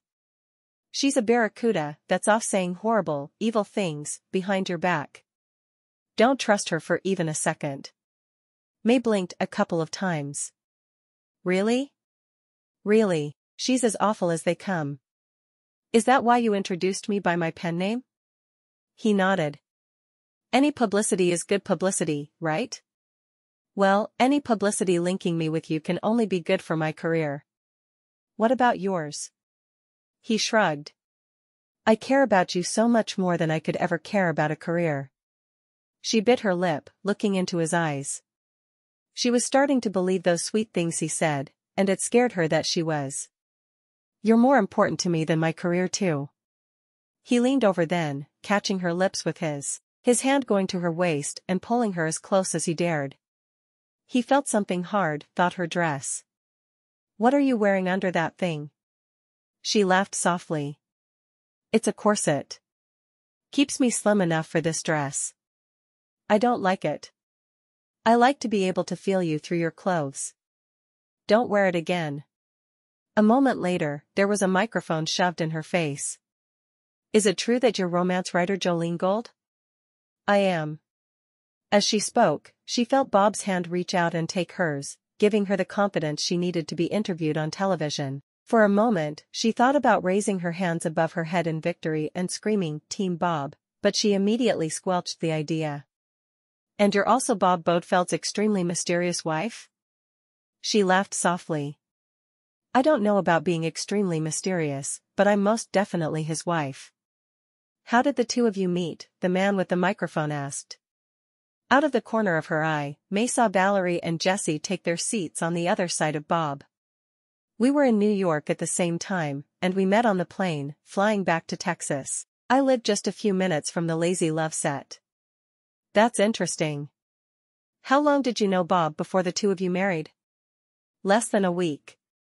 I'm so glad, though, because he's made me the happiest woman alive." "Would you say it was love at first sight?" "For me it was. I've long been a fan of his, and when I met him, I knew that I would follow him anywhere. He's just as incredible as I've always imagined he'd be." The microphone was transferred to Bob. "What about you? Was it love at first sight?" "No, it wasn't. I watched her in the airport for at least 5 minutes before I knew I had to make her my wife. It was close, but it wasn't first sight." His eyes stayed steady on May's, letting her know that he meant what he said. The reporter moved around the table to talk to Jessie and Valerie, leaving May to stare into Bob's eyes. You meant that, didn't you? You fell in love with me at the airport, before we ever really even met. He nodded. I've wanted to tell you a million times, but I didn't know how. I was afraid you'd think I was lying to you. She was the one to lean forward and kiss him then, wishing desperately they were alone, so she could climb into his lap and just be close to him. I love you, Bob Bodefeld. He smiled, his eyes lighting up. I love you too, May Bodefeld. You make my heart happy every day that we're together. Amber slipped into her seat behind May then. Break it up, you two. You're just too happy. You're married. Start fighting already. May looked over her shoulder at Amber and recognized one of the cameramen she'd seen on the times she'd visited the set. Hush up, you. You're just jealous that you don't have a man who thinks you hung the moon. Amber sighed heavily. Yes, I am. 2 weeks later, just before Bob was due home from work, May received a phone call that stopped her short. Your dad called me today.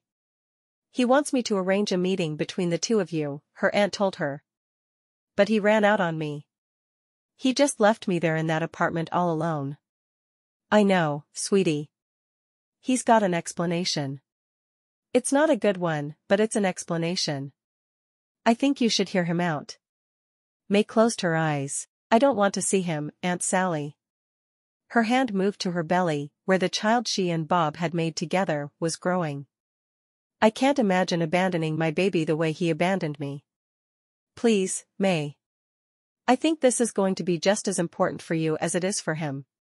You need to understand what happened all those years ago. There was a short pause, and then Sally said the only words that could convince May. If you won't do it for yourself, then do it for me. May sat silent for a moment, not wanting to agree to anything.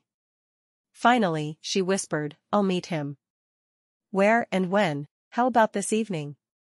He's here in town, staying at the hotel in Wiggyville. Bob can come with you, right? He'd better be able to. She knew she couldn't do it alone. Yeah. He'll be home any second. Come to my house at 7. May dashed away a tear and hated herself for it. She'd promised herself almost 20 years before she would never shed another tear over her father, and here she was, crying again. I'll be there. When Bob walked in the door a few minutes later, he found May sitting on the sofa, staring into space. Her laptop was on the floor in front of her. He was immediately alarmed. May, what's wrong? He'd never seen her look so sad. Did something happen to the baby? May shook her head, her hand going to her stomach again. No, she's fine. I'm glad he's okay. He sat down beside her, his arm around her shoulders. Tell me what's going on. My dad is in town, and he wants to see me. Bob nodded slowly. She had never spoken of her father to him, and he'd wondered often what had happened. Of course, he had yet to tell her of his own father. Tell me about him. Her eyes were swimming with tears when she looked at him. He disappeared. When Mama was diagnosed with breast cancer when I was 9, he just faded away. He was a great father before that, but suddenly, it was like he could no longer function. Oh, he went to work, and he came home, but as Mama lost her hair, I was the one helping her. When she threw up from the chemo, I was the one cleaning up the messes. He moved into the spare room and did nothing but work and go into his room when he got home. Mama said he loved her so much he couldn't stand it, but if you love someone, you stay by them. He kissed her forehead. Yes, you do. How did you end up being raised by your aunt? Mama was lots older than Aunt Sally, and Aunt Sally had just graduated from college and started teaching here in Wiggyville. We lived in the country between Wiggyville and Weatherford. Anyway, after Mama died, Daddy said we could never live in that house again. He sold our horses, and sold the house, and we moved into an apartment there in Weatherford. Bob nodded. He knew she loved horses, but she'd been reluctant to ride with him. He thought he understood why now. How long were you in the apartment? We were there for about 3 weeks, and one day I came home, and he was just gone. I've never seen him again. So he disappeared when you were 10, and you never saw him again? That's crazy. She nodded. I didn't know what to do, so I dug through a box of my mom's things. He'd gotten rid of most of her stuff, but I'd hidden a few things under some of my toys in a box when we moved. I found Aunt Sally's phone number, and I called her, because I didn't know what else to do. And she came and got you? He asked. Yeah, she had to jump through a bunch of hoops to become my legal guardian, because he was just gone. She was able to find a will that would give her custody if my parents both died, so the courts took that and let her raise me. She did her best, but she was only 23 or 24. She was so young. She never married, because she always put me first. I felt like I'd ruined her life, because she had to devote so much time to me, and not to what she wanted. She had a boyfriend when I moved in with her, but he didn't want to help raise a kid, so he broke things off. Bob shook his head. You don't still blame yourself for that, do you? She nodded. Of course, I do. And I guess I always thought I'd end up alone, because I was unlovable. You have to be unlovable for your father to leave and never come back, right? Wrong. That was him, not you. He obviously couldn't deal with life, so he just left. Jerk. Aunt Sally wants me to meet him at her house. Tonight. Her eyes landed on the award he'd won the previous month. That night had been so much easier than tonight would be, and she'd gone into it kicking and screaming. Why? May shook her head. I have no idea. She said I need to see him. That I need to let him explain. Is that what you want? She shook her head. I don't know what I want. I can't imagine leaving our baby. I already love her so much. How could he just leave? I don't know. I bet your dad was great. You're going to be a wonderful father. He laughed, a harsh sound. My dad left too. He was a drinker, and he liked to hit my mom when he had a few too many. I tried to get between them for the first time when I was 8. He beat me to a pulp. But I kept trying. Finally, when I was 13, I was bigger than him, and I hurt him. I remember standing over him and telling him to get out. I told him if he ever came back, I was going to kill him with my bare hands. He looked at her, hoping she would understand. I meant it too. He never came back? Never. I don't know if Mom was mad at first or relieved. Oh, I know later, she was glad. She never had to hide her bruises at work again. He sighed. I worked really hard after that to be who I wanted to be. I remember feeling so much rage within me, that I knew I never wanted anyone to see me that way again. So I started acting.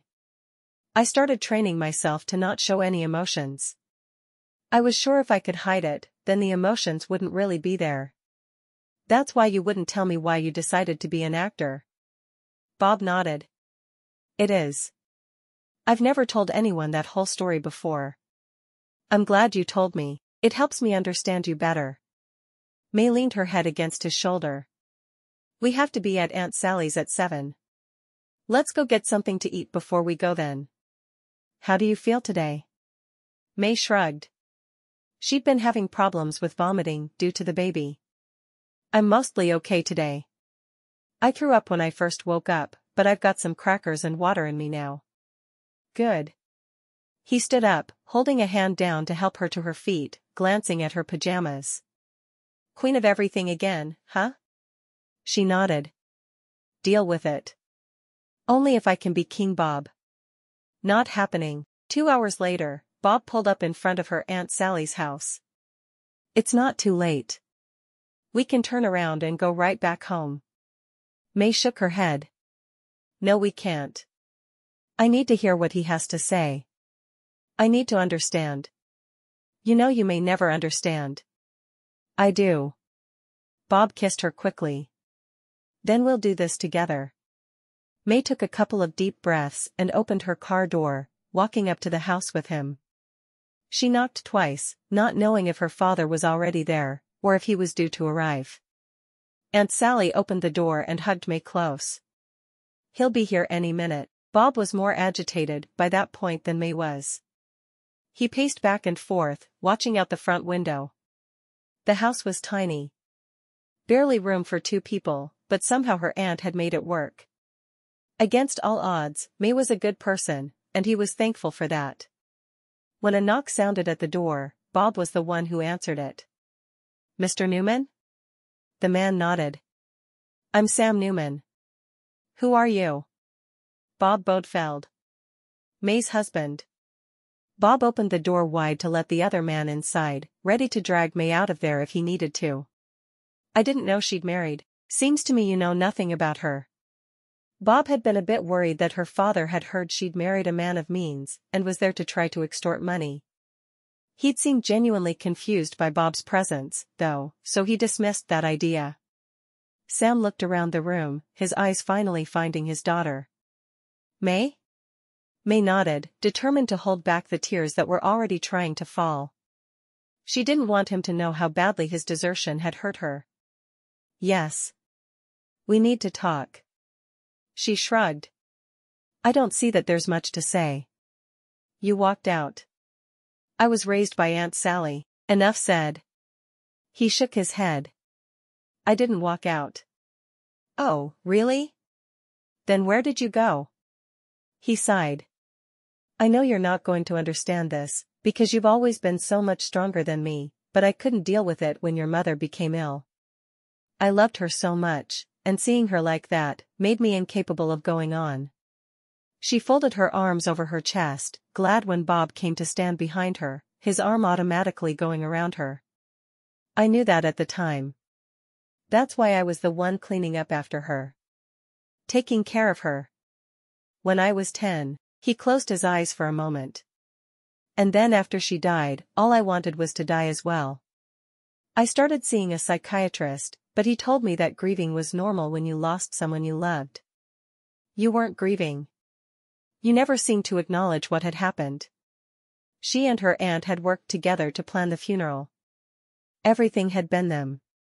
Her dad hadn't even gone. "I know. I sold everything, remember?" She nodded. "I do remember. That day I didn't come home, it was because I couldn't take it anymore. I went to my psychiatrist's office, and I told him I couldn't go on, that I was done. I had a gun, but he knocked it out of my hand. I don't think he realized before that day just how far gone I was."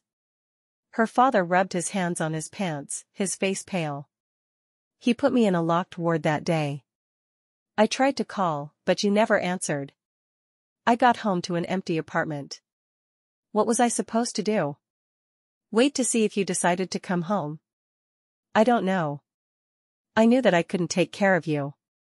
I couldn't even take care of myself." He shook his head. "I didn't have your aunt's phone number in the hospital. By the time I got out, 6 months later, you were long gone. I was sure your life was better without me, so I didn't call."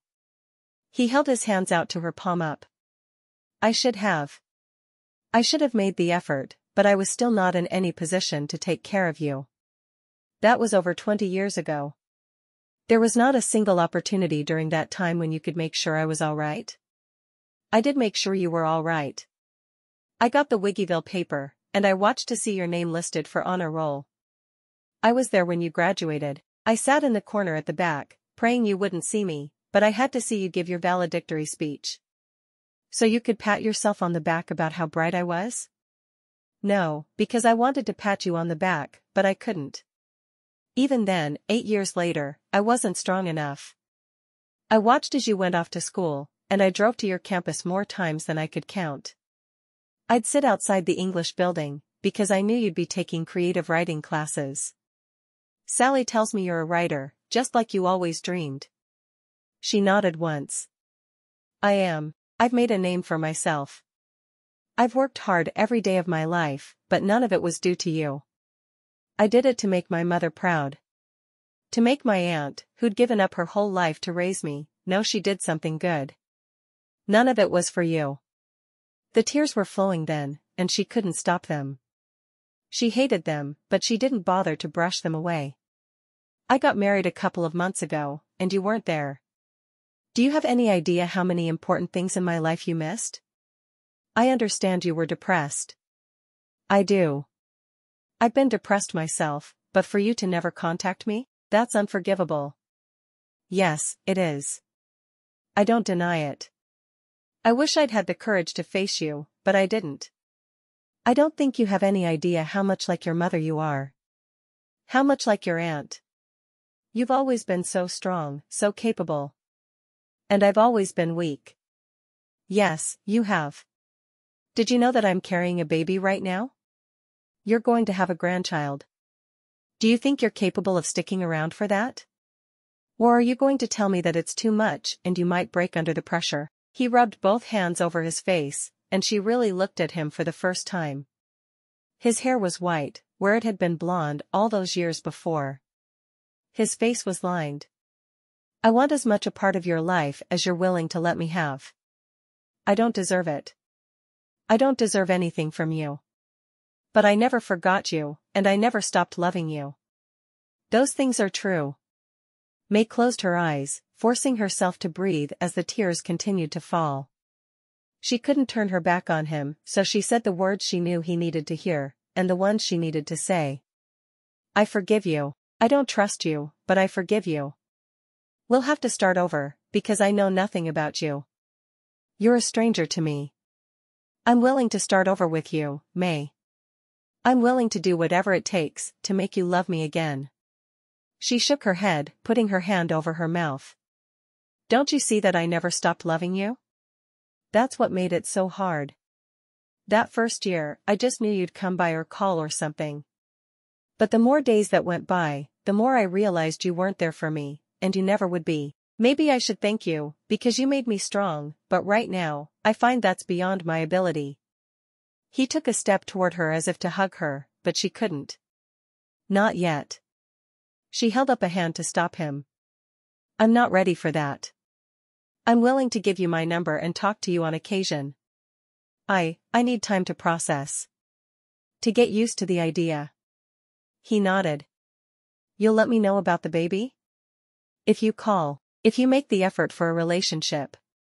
She walked to her aunt's kitchen, taking the pen and paper from the counter where it had been since she'd moved into the small house 20 years earlier. She wrote her name and her phone number. I won't hold my breath. I understand. Trust comes slowly. It does. But we'll try. I can't promise more than that. He put the paper in his pocket and left quietly. May turned to her aunt and hugged her tightly. Thank you again for being my everything. Aunt Sally held her close. Of course. I hope you realize that you are my everything too. May continued to sniffle. This baby is going to have an awesome grandmother in you. Bob waited until they were in the car before he took May's hand, squeezing it in his. Are you all right? I think so, she said, tears still coursing down her cheeks. We'll go home, and I'll have a good cry, and I'll feel better. Maybe I'll kill him in a book or something. Bob let out a bark of surprised laughter. You'd kill him in a book? Oh yeah, that's my answer for everything. Wanna hear how I killed Tiffany? Epilogue. May sat in the glider rocker they'd purchased for the baby's room, rocking back and forth. The crib was still empty, and she was waddling like a duck. Bob had made the mistake of calling her a weeble a few days before, and she'd pretended to be angry for as long as she could keep up the masquerade.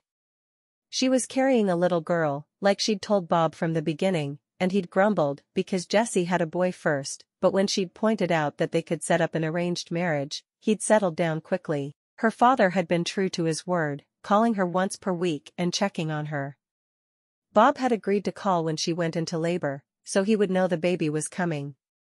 Her feelings were still mixed about the man, but Bob had been her strength through it all. He'd never wavered. The door opened, and he stepped into the nursery. I couldn't find you. She smiled, pointing at the wall. I got some of the decorations today, and I put them up and never left. He put his hand on her shoulder, looking over at the wall. The room looked like all of the characters from Sesame Street had converged, blending into a hodgepodge that looked more than a little wacky. It's beautiful, he said, looking down at her. You're supposed to look at the wall, silly man. Can I help it if I only have eyes for you? Have I told you yet today how very much I love you? She smiled. Well, no, but I was sleeping when you left. She'd had to slow down, not being able to punish her body as much as usual through her pregnancy. He took her hand and helped her to her feet, drawing her close. I love you. She buried her face against his shoulder, feeling contentment like she'd never dreamed possible. I love you too. I'm glad you came into my life and turned it upside down. What else was a man to do? A beautiful, loving, giving Team Bob member got into a seat on a plane next to me and stole my heart. How was a Bob to resist? She sighed. You made me your queen. And now I'm King Bob. She shook her head. You're still just the court jester.